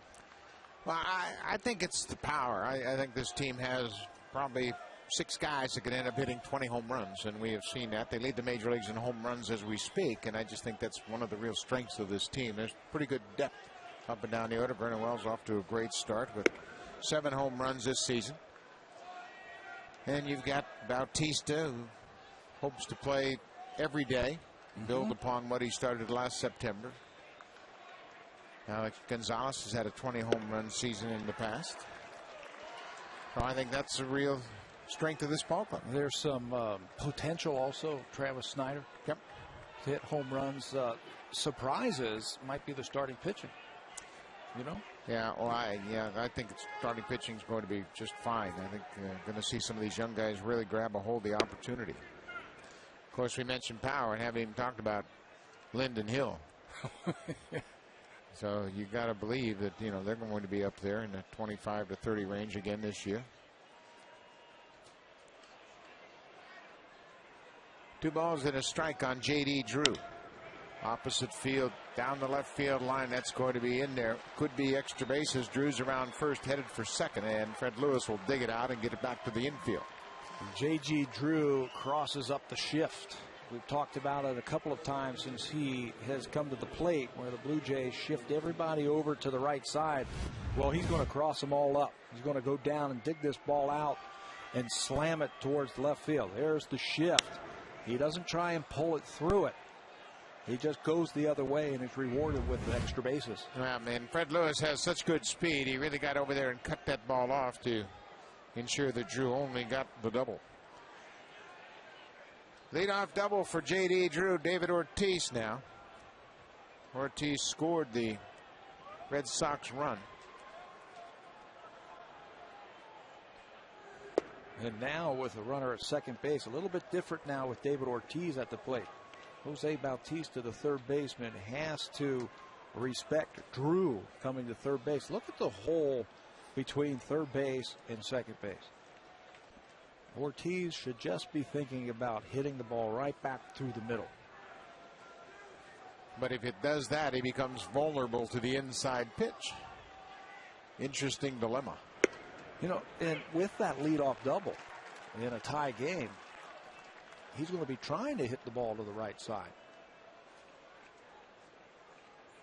So I think it's a dilemma for the Blue Jays and how they're going to defense him and then how they're going to pitch him.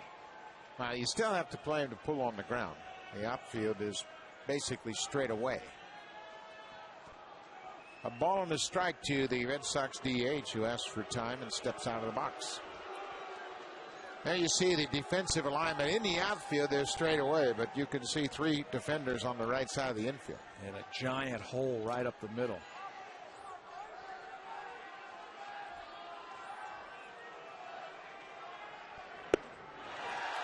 Cut on and missed by Ortiz. Don't throw him a strike.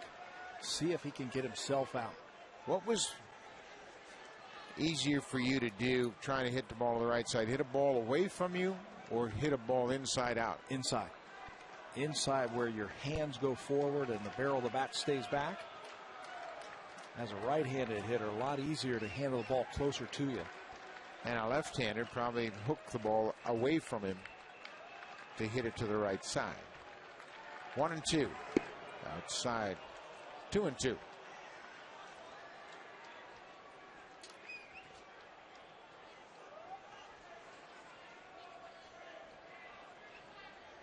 Sean Markham again, as we have seen all year long, pitching into the 7th. He has pitched 7 innings 3 times and pitched 6 innings in the other start.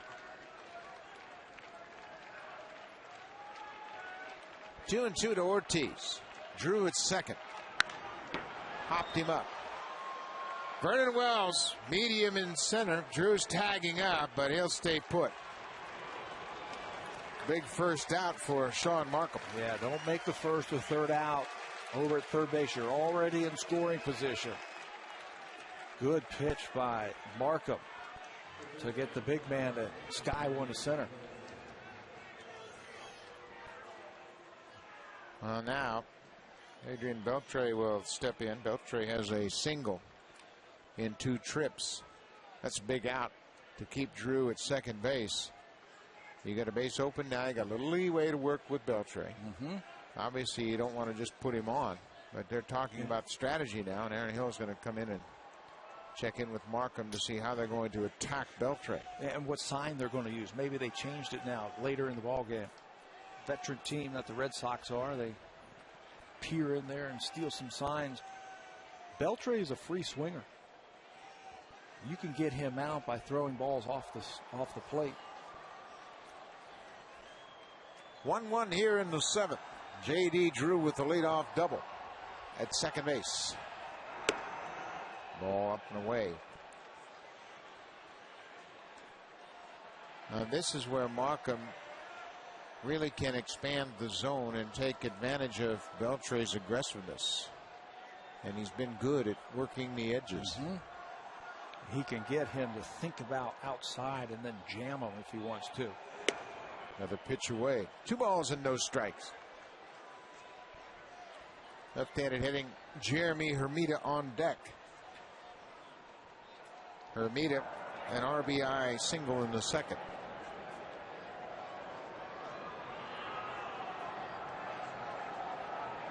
Two balls, no strikes.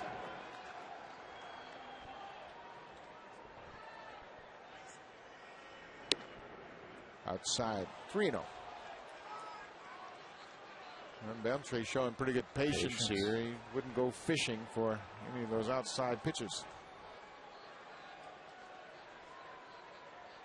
Don't give in to him now, 3-0.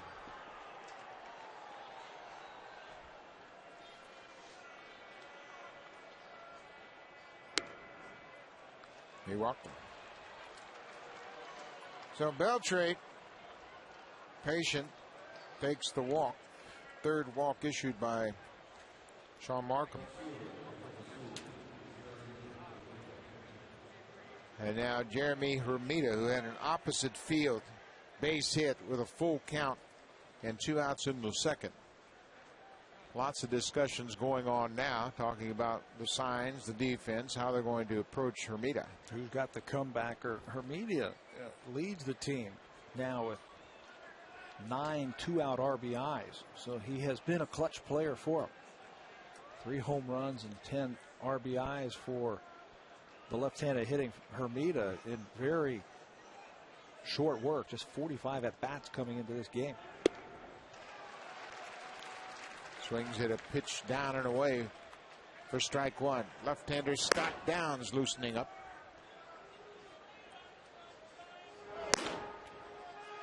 Sean Markham, Clay Buchholz, the starters in this game. They've both been very good. 1-1 here in the 7th.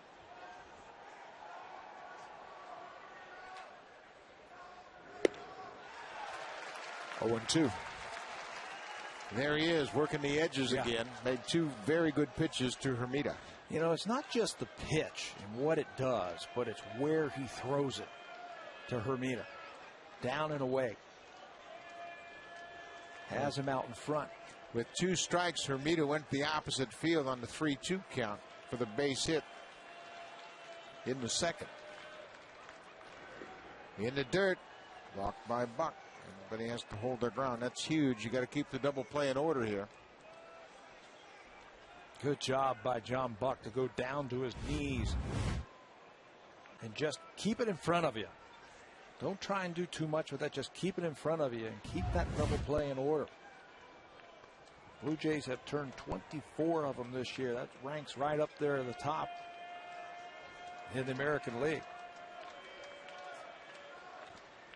Turned one in the 4th inning. A 6-5-3 double play off the bat of David Ortiz. 1-2 to Hermida.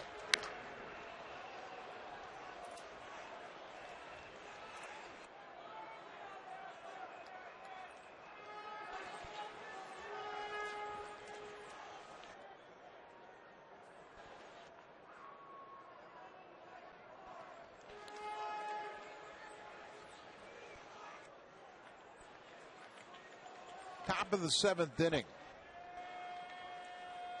1-1. Runners at first and second. One out. Infield at double play depth.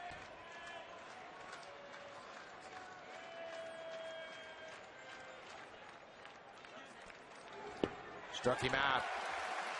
3 times Markham went down and away, and 3 times Hermida chased. The pitch sequence was excellent from Sean Markham with runners on base.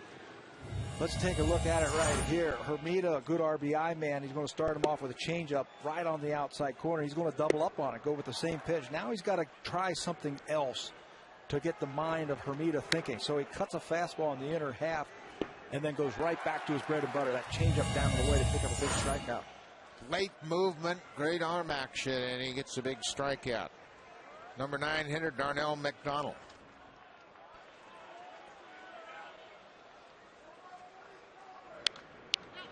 Popped out of play.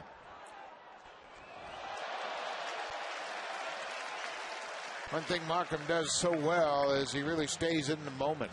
After the leadoff double to J.D. Drew, he just worked Ortiz and got the pop up to center.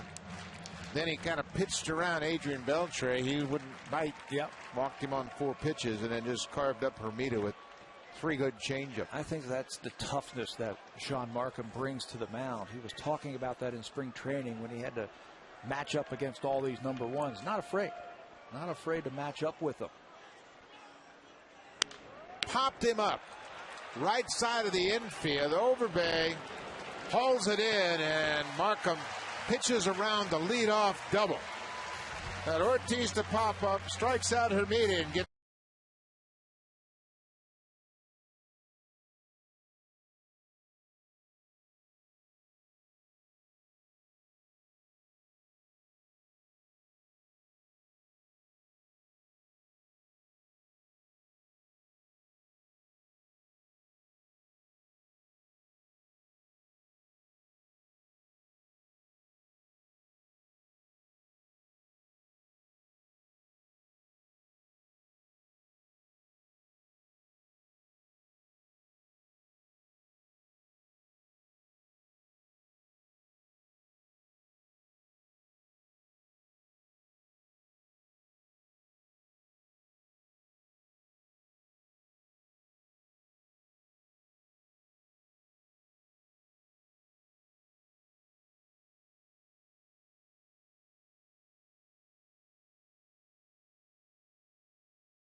Gave up the leadoff double to J.D. Drew, but left him stranded. What a job of pitching by Sean Markham. I tell you what, the middle innings, 4, 5, and 6, he did such a terrific job of minimizing the pitch count. He was able to pitch around that leadoff walk. 21 pitches into the 7th, but he stranded 2 base runners to keep it tied at 1. Yeah, a leadoff walk in the 4th, and he comes back with that big double play. He made a sensational play on the first batter in the 5th inning, and that was an easy inning. An easy inning in the 6th. Leadoff double, that is tough to do, to pitch out of that against good teams like the Red Sox.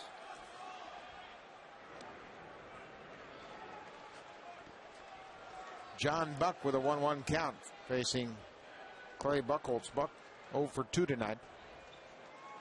A couple of fly ball outs. Great pitching duel here. Buchholz and Markham. Off speed pitch, cut on and missed. A ball and 2 strikes to the Blue Jays catcher. Well, you can't Tell you how different this game is compared to what we saw last night when 13 pitchers worked in the game. They had 25 runs on 34 hits. We're 1-1 here in the 7th. Inside.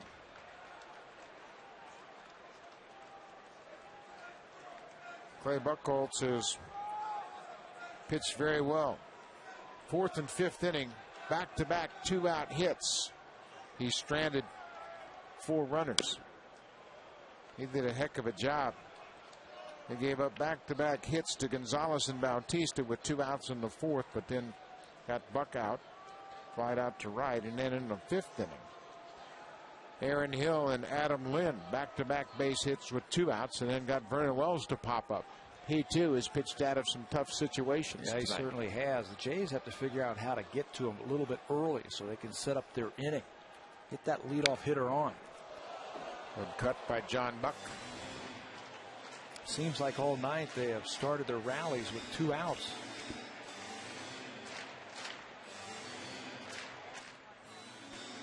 Buchholz, who had 10 strikeouts in his last start against the Rangers, has punched out just 3 here tonight. But he scattered 6 hits.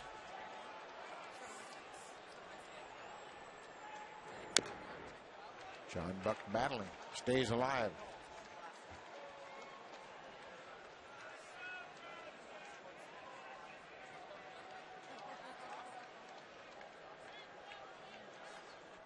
You can see why the Red Sox have such high hopes for Clay Buchholz. When he's got that curveball working and he's got that 2-seam fastball working, he'll get a lot of ground ball outs to go along with those strikeouts. 2-2.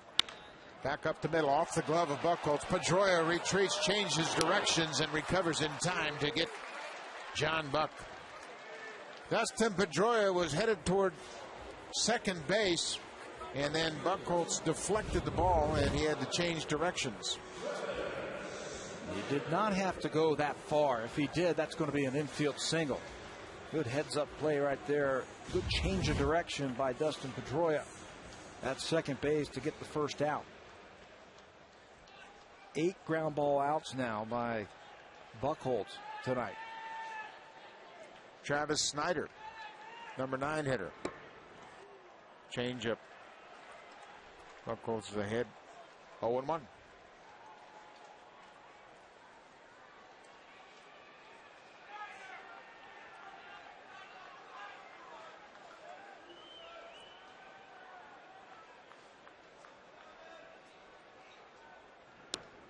Curveball misses inside.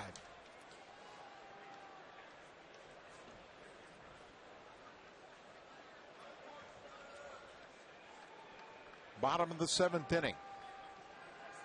Jays scored in the first. Red Sox scored in the second. Nothing since. Off speed outside. 2 balls and a strike to the number 9 hitter, Travis Snyder.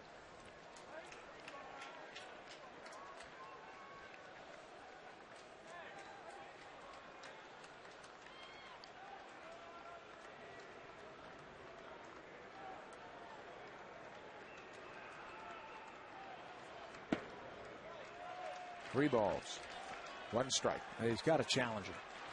You would think. He has to challenge him here now. Number 9 hitter. Travis Snyder is now in the driver's seat here. Power versus power.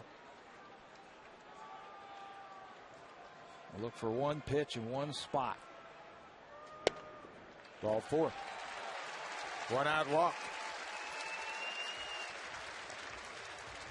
This copyrighted telecast is presented by authority of Rogers Blue Jays Baseball Partnership and may not be reproduced or retransmitted in any form, and the accounts and descriptions of this game may not be disseminated without the express written consent of Rogers Blue Jays Baseball Partnership.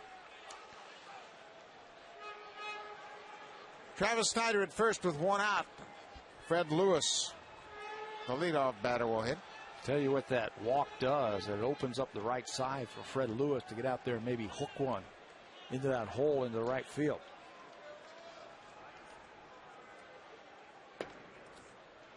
Down and in, ball 1.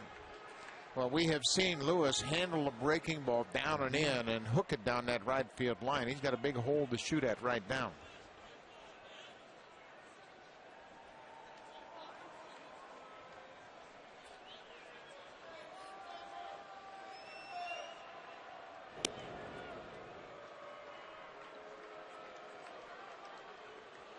Again, Buchholz concerned about Snyder at first.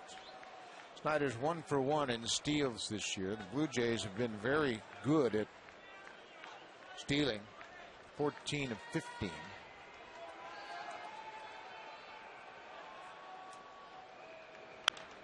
Popped up end of the bat. Scudero into shallow left field makes the catch, and Snyder has to retreat to first. Off speed pitch. 2 down. Snyder at first. He represents the go-ahead run. They have started Hill with an assortment of off-speed pitches on the first pitch. Knowing that he loves the number one, loves the fastball.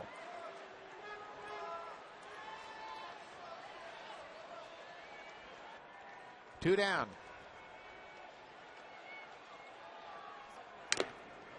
Another breaking ball. Looked like he was looking for it and just got a piece of it.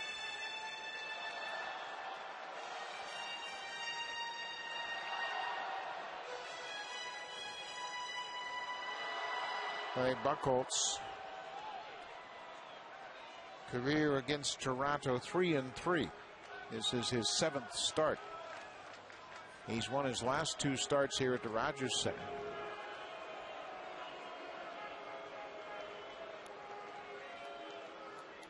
Last August 19th, 6 innings, 1-run ball. In July, 5 2/3, also just allowing a single run. That's what he's done here tonight. 0-1 to Aaron Hill. Off the end of the bat, popped to right field. Drew was deep. He's got a long run. Drew makes the catch, and Hill's retired. J.D. Drew was deep. Will pop up in front of him, but he had the wheels to make the catch. Scott.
Battled for 7 innings, gave up just 4 hits, 3 walks, 5 strikeouts, 1 run. That came back into the 2nd inning when the Red Sox scored their run. Zeros the rest of the way. Well, what a battle.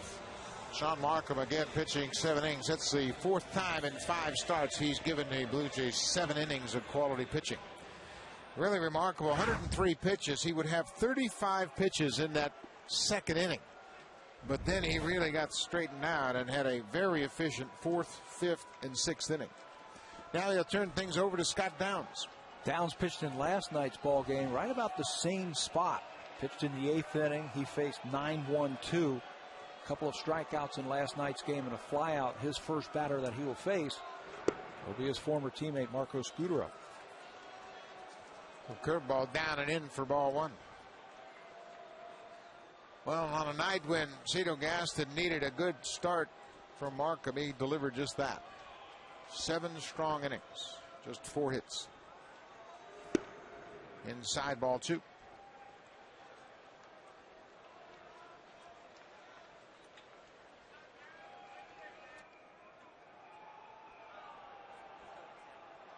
Scutaro, Pedroia, and Martinez to hit here in the 8th.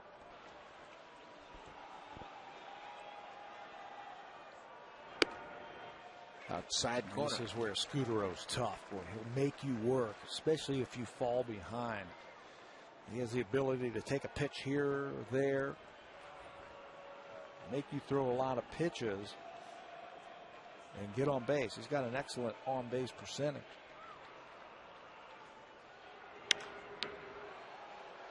Fights it off, hits it out of play down the right field line. 2-2. Downs had such a good inning in last night's game. As you mentioned, he came on, got a couple of strikeouts, struck out Darnell McDonald, and then got Scutaro looking.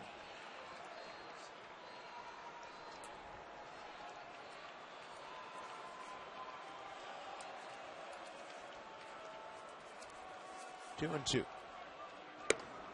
Outside, 3-2. Downs has great movement on that fastball. A lot of sink. And then he drops that curveball inside and leads to a lot of strikeouts. He really makes hitters worry about both sides of the plate. Full count to Scutaro, leading off the 8th. Got him. Struck him out. Second time in 2 nights Downs has K'd Scutaro. And it doesn't happen very often. He had only struck out 9 times coming into this game. Tonight, Marco Scutaro, big out. Get that leadoff hitter, keep him off base. Downs gets him again 2 nights in a row. Dustin Pedroia. 1 for 3 tonight with a strikeout.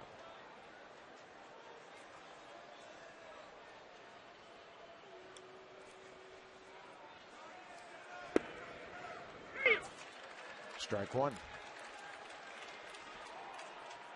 First outs of innings. Oh, first pitch strikes. Huge.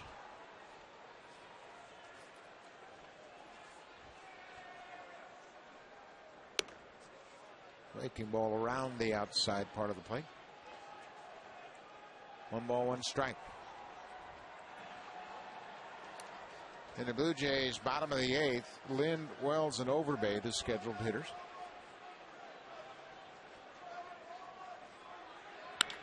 Pedroia, base hit up the middle. He's due for 4. Starting to come around. He's got great plate coverage. You know, he swings hard, but he can cover just about any pitch. His bat stays in the zone a long time. Yeah, he's in there, and it just extends through the zone.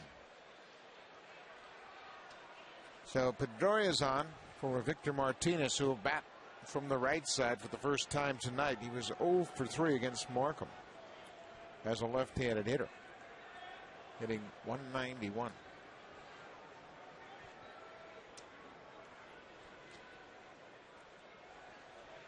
Check that. Martinez came in batting .261.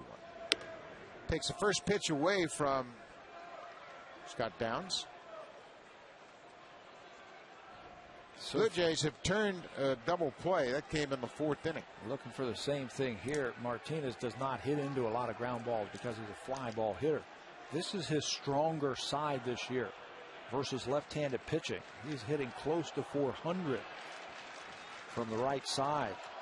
Switch hitter versus right-handed pitcher is just over 200. Down and away. 2 balls and no strikes to Victor Martinez. We're in the 8th. We're tied at 1. Dustin Pedroia with a 1-out singles at first.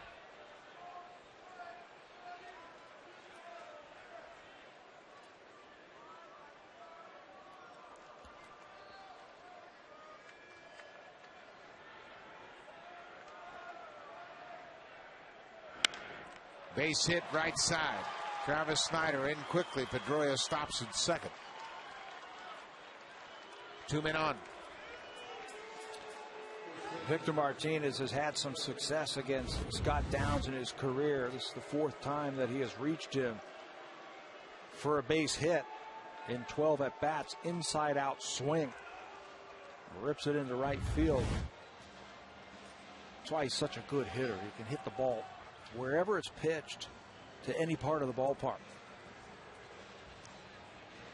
He took a shot at that big hole on the right side, and Downs and John Buck having a discussion with 2 on here and 1 out. Kevin Youkilis will bat. He is 1 for 6 against Scott Downs. He's hitless tonight.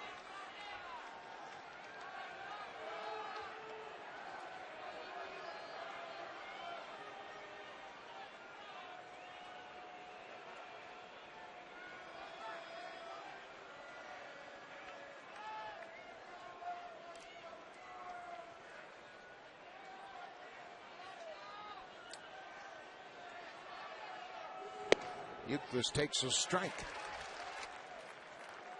Kevin Gregg loosening up.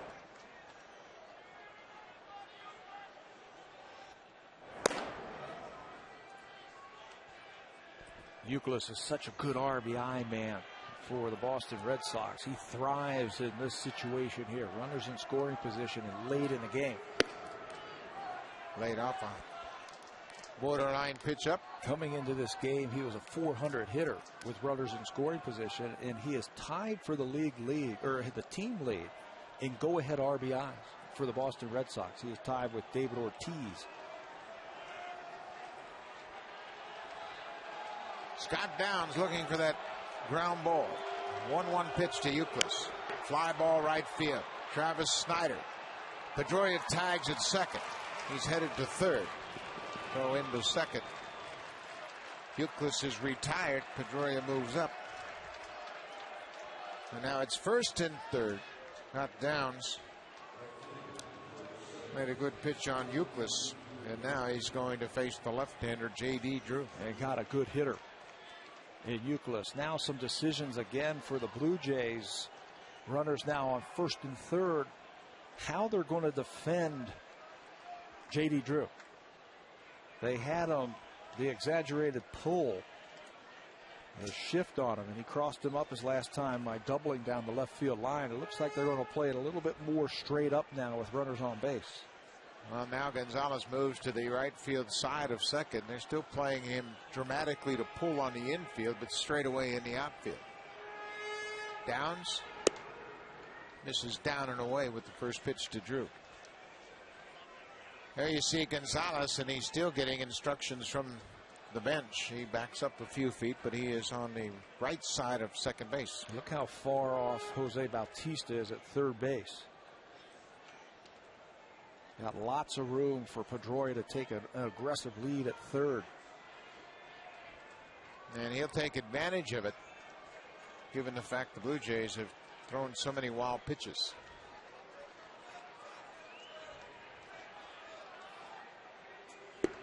Down and away. 2 balls and no strikes on J.D. Drew. 2 outs here in the 8th. Back-to-back 1-out singles. And then Youkilis flied to right.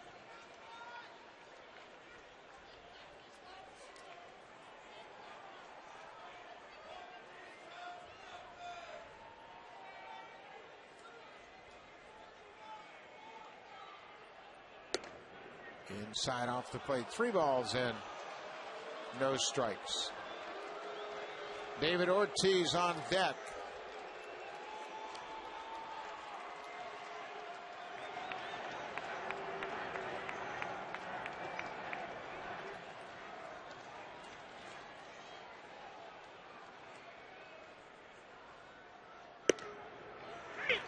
3-1.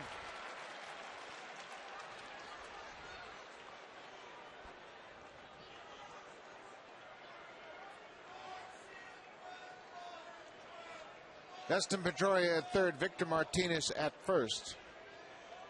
Scott Downs set. 3-1 to J.D. Drew. He walked. Drew laid off the inside fastball. So the bases are loaded for David Ortiz. Cito Gaston on the phone to the bullpen. Just got word on Kevin Gregg, and they're going to pinch hit. They have pinch hit for David Ortiz, and Mike Lowell is being announced into the game. Very interesting. Lowell came up with a big pinch hit for the Red Sox in their last homestand. That's why Cito Gaston has his closer warming up for this situation right here. And now Cito Gaston has the move already with Kevin Gregg standing by, and when Ortiz was announced into the game, he'll come out to make the call, and it looks like he has summoned in Kevin Gregg. So Scott Down turns the ball over. Kevin Gregg comes out of the pen with the bases loaded and 2 outs in this 1-1 game.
His 9th appearance, he will face the pinch hitter, Mike Lowell, who is batting for David Ortiz.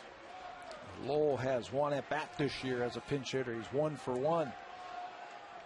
Good numbers right there for Kevin Gregg. First pitch outside, ball 1. Mike Lowell 0 for 1 against Kevin Gregg. Bases loaded, 2 outs. Ball 2.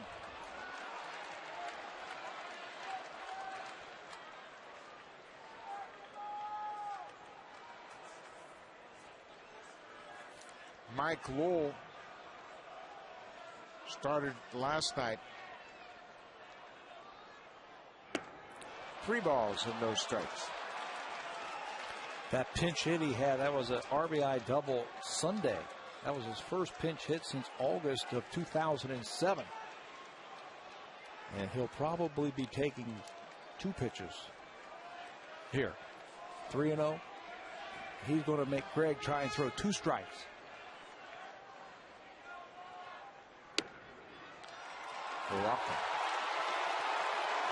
A bases loaded walk has given the Red Sox a 2-1 lead here in the 8th. Well, that's something that Cito Gaston didn't anticipate. Kevin Gregg came in, no walks this year and 10 strikeouts in his work. That's his first base on ball.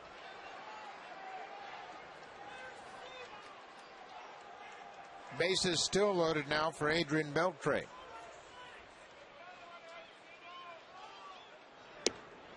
And a pitch off the plate.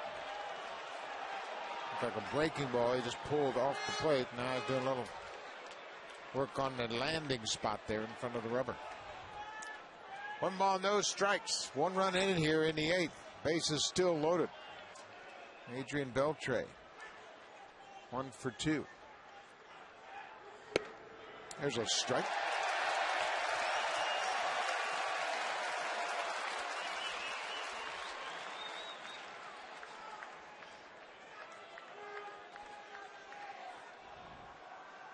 Bases are loaded. Ball down, 2 balls and a strike.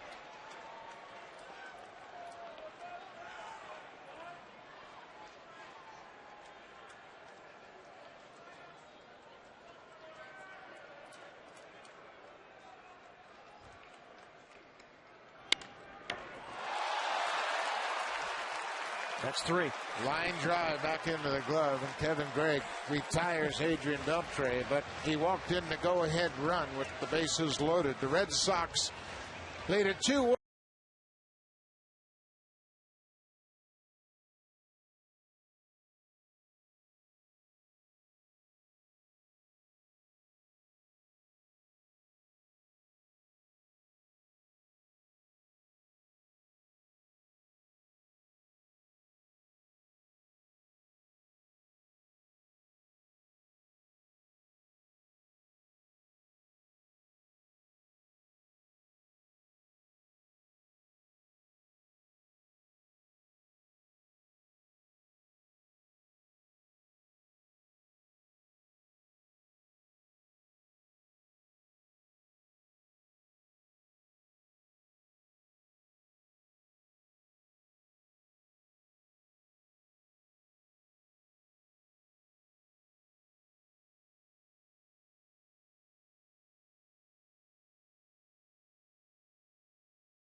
Day will occur on June 1st versus the Tampa Bay Rays. You can send questions and comments to Blue Jays, play trivia, and win prizes. To follow the Blue Jays, visit twitter.com/Blue Jays.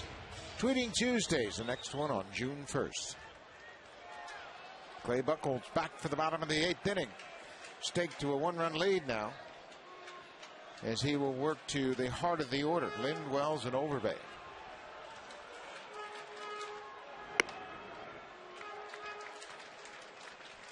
Lind takes the ball outside, ball 1. He has had great numbers against Clay Buchholz. Adam Lind coming into this game. He has 5 hits in 14 at bats, 2 of them home runs. There's a strike. It's even at 1-1.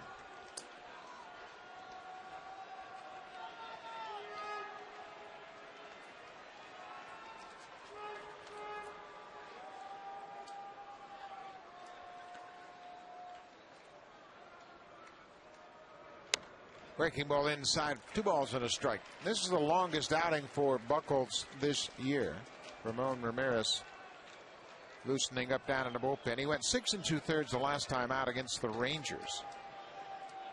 He lost 3-0 to Texas. Ball 3.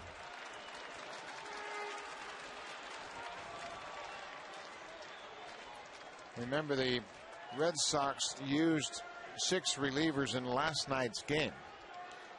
They have since sent Scott Atchison to the minors. Fabio Castro, left-hander, has been added to their pen. Strike, 3-2. The only reliever who didn't work is now warming up. Ramirez. Yeah, Roman Ramirez. Adam Lynn trying to get it going here in the bottom of the 8th inning. Blue Jays trail by a run, 2-1.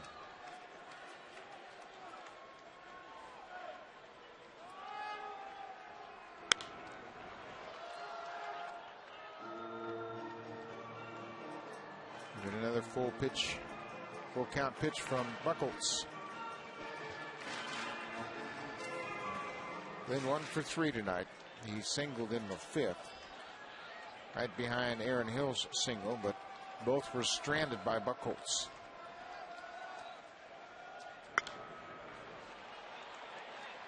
Another foul out of play. Adam Lynn starting to show signs that he is finding his stroke, hitting the ball the opposite field with authority. On Saturday, he had an opposite field home run against Jeff Neiman. That's when he's at his best. Yeah, being able to catch that ball on the outer half and drive it the other way. Buchholz is trying a little bit of everything, and he's keeping it away from him.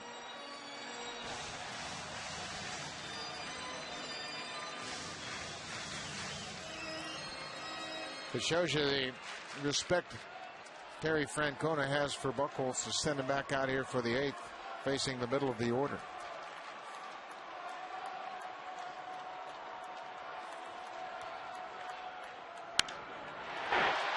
Fly ball left field. Hermida in front of the warning track makes the catch. Check in quickly with Sam Cosentino. Well, Buck, I spoke to Terry Francona before the game, and he said this has been a very tough month for him to manage. He's had players that have contributed in the past to the Red Sox success, Ortiz, Lowell, and Varitek, whose playing time has all been reduced. And you look at Ortiz getting pinch hit for once again in this game, the second time that's ever happened in his career, all in the same week. Terry Francona said, yeah, it's fun to manage when you're winning, but when you're struggling to win games, it can be a very, very tough job. Vernon Wells swings at the first pitch. High bounce for Adrian Beltre. A little trouble getting it out of his glove. It goes off Euclid's glove. Wells around first, headed for second. He's turning second. Now he holds up. Big turn to second base, but he gets back. Beltre had trouble getting that ball out of his glove and threw it wide of first. We'll see if it's a single and an error. Beltre, the Gold Glove third baseman, couldn't transfer. He had a single and an error. An infield single for Vernon Wells. Watch him as he tries to transfer.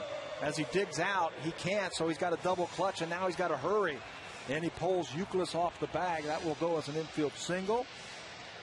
Vernon Wells had thoughts of possibly getting to third base as that ball banged around down the right field line. Wells did a good job of running with his head up, and once that ball went off Euclid's glove, he turned quickly and went to second. One out now for Lyle Overbay. Wells at second base.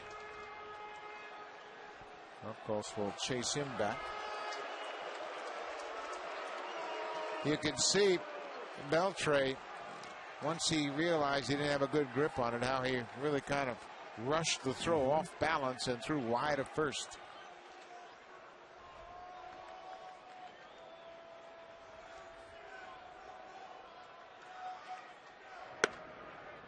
Off the plate outside.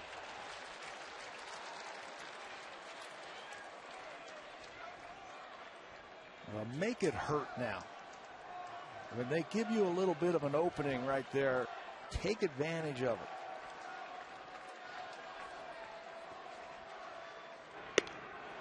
Good pitch. Chased an off-speed pitch down and away. The Red Sox now have committed 15 errors. And it was supposed to be a strength of theirs, and yet it hasn't really proven to be the case. 4 for Beltre already this year. A ball and a strike to Lyle Overbay. Vernon Wells represents the tying run at second. Check swing, he went too far. Ed Hickok's down at third, up with the right on. A ball and 2 strikes.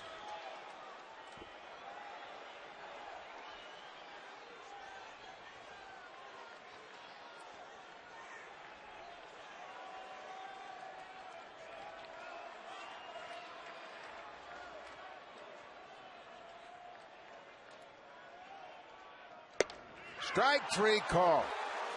Overbay caught looking at an inside fastball. Buchholz comes up with a big strikeout. It's a pitch that he has added the last couple of years. That two-seam fastball with the good movement where he will freeze left-handed batters.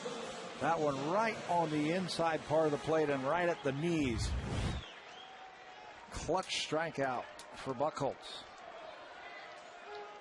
Alex Gonzalez now with a 2-out opportunity to tie it up. He singled in the fourth.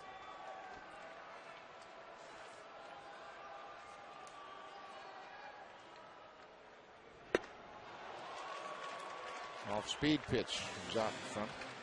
Boy, I tell you what, Buchholz and Martinez done a good job of using all their pitches tonight very effectively. The Jays have collected 7 hits, but Buchholz has done a great job so far. He's stranded 7. When you throw it and where you throw it. That was a big pitch right there.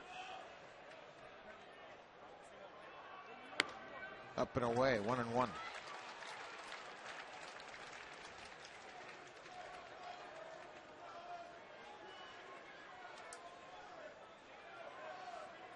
Vernon Wells is getting a very big lead at second base now with 2 outs. Score on anything to the outfield. Red Sox middle infielders electing to play deep to try and knock the ball down.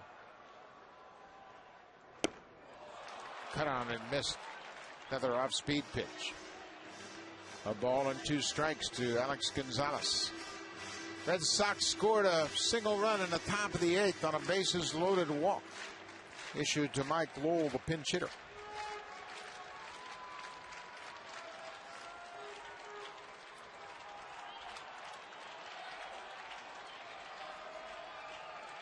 A ball and 2 strikes. Check swing, little lazy fly ball into center, and Buchholz again gets out of it. Clay Buchholz has stranded 8 base runners tonight. He has a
statistical information provided by Stats Inc.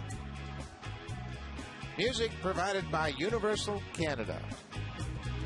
High fives all around for Clay Buchholz. We'll see if they send him out there for the 9th inning. I doubt it.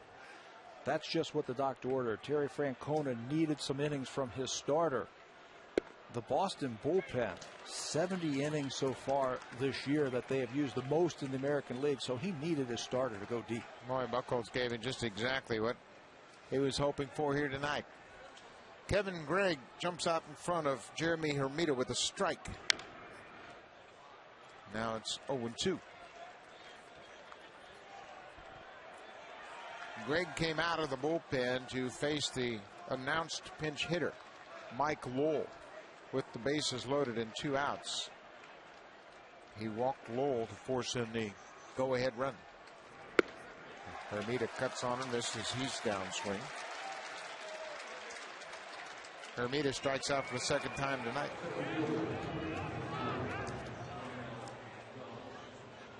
Clay Buchholz threw 117 pitches through 8 innings. We assume he's done. Looked like they were acknowledging the start.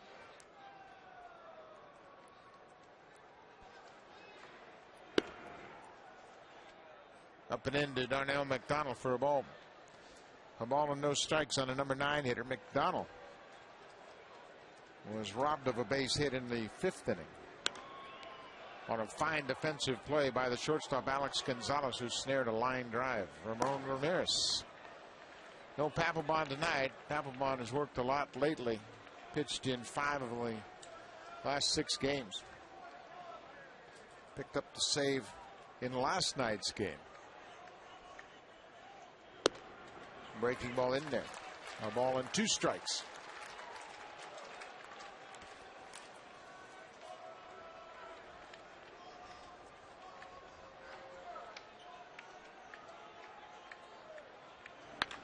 On the ground. Aaron Hill's there, and McDonald's retired. 2 outs. Going to bring Marco Scudero to the plate. Red Sox leadoff batter is 0 for 4 tonight.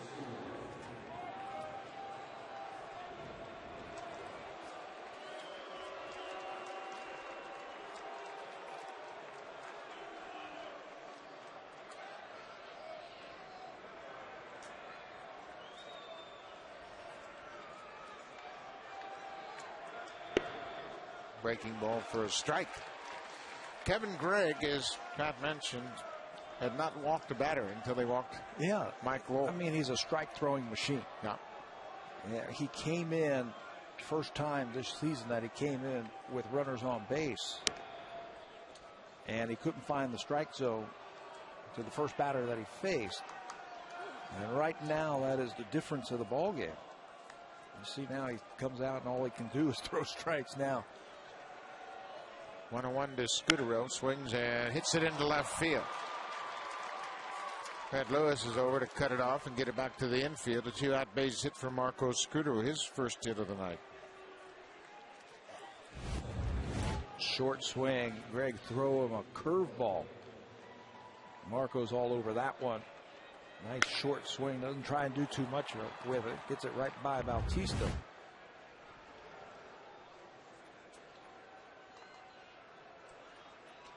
Dustin Pedroia with another 2-hit night here tonight. He scored the go-ahead run. Takes a pitch down for a ball.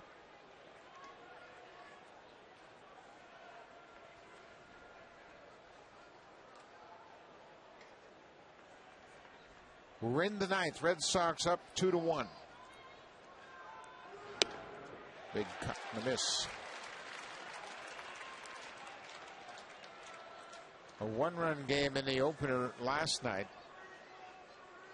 except it was 13-12. A little different story tonight. Red Sox have played a few 1-run games.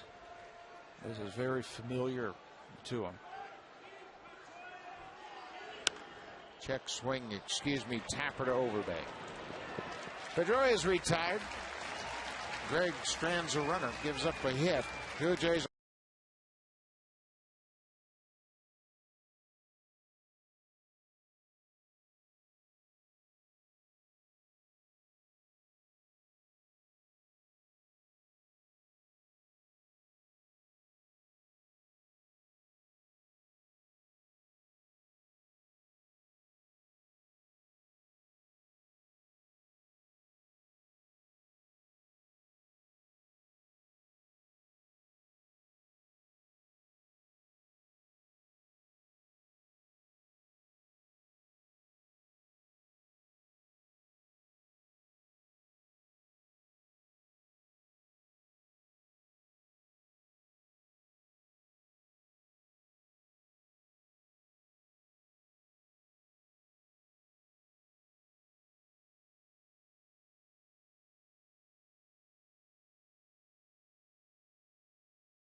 But I think the middle innings where he was so efficient allowed him to do that.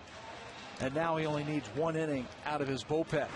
And that new pitcher will be the only pitcher who did not pitch in last night's game. Ramon Ramirez, who's got a very good arm, good setup man, who they picked up from Kansas City a couple of years ago. There are his numbers, just the 9th game this year that Ramirez has come into. His stuff hasn't played so far this year.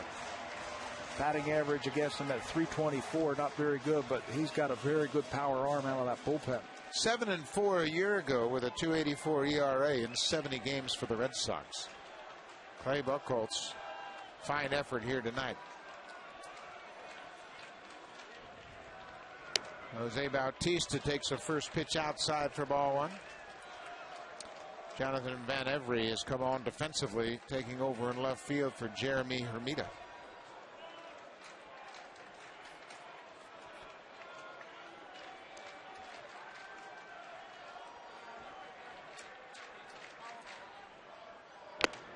Big cut and a miss by Bautista, trying to tie it up with one swing of the bat. Bautista, a 3-run home run in last night's game, had a sac fly in the 8th inning, 4 RBI on the night. 1 for 3 tonight.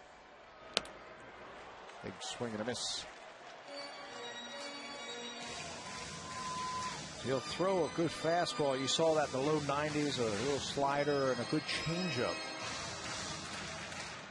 For the most part, he is a strike thrower. Last year, just 32 walks and about 70 innings pitched.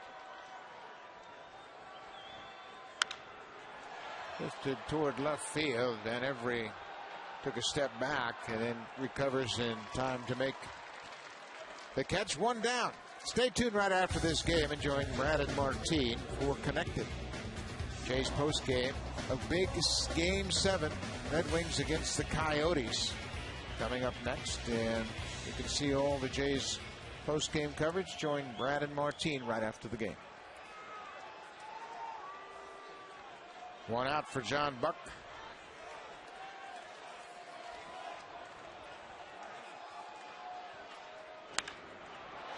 Center field. Darnell McDonald has room and makes the catch. 2 outs. Got good wood on the ball, but hit it to the deepest part of the ballpark.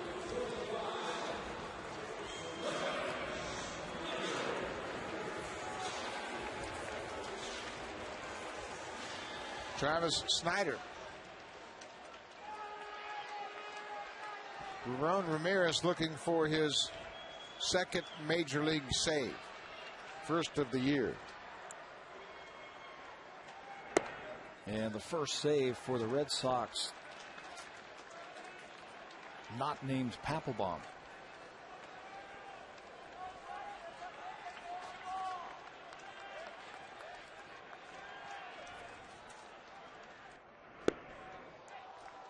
One and one.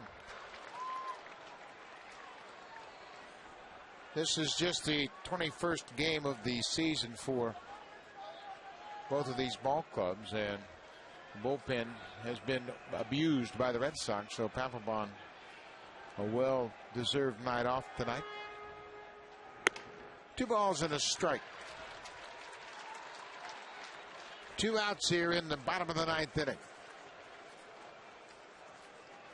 Travis Snyder with 2 home runs this season.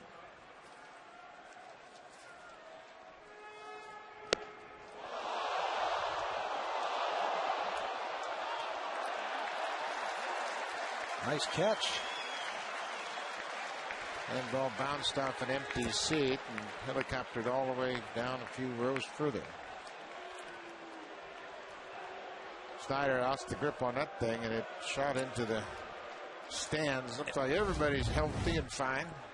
Here's a look at it. Skipped off that front rail and bounced all the way back into the seats. Usually you'll see a hitter want to go get that back because that's his gamer.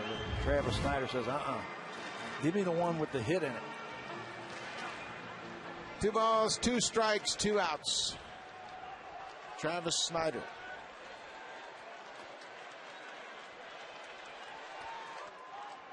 Okay.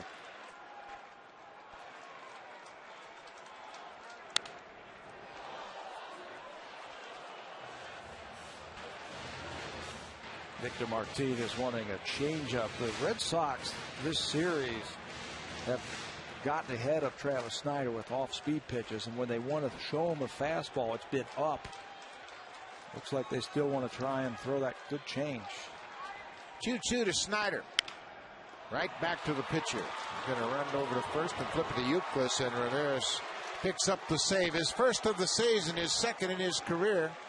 Clay Buchholz, 8 strong innings. He wins his second. Mike Lowell with a bases loaded walk, the difference in the ball game. Boston wins the first 2. Stay tuned for Connected right after the game. Buchholz wins it.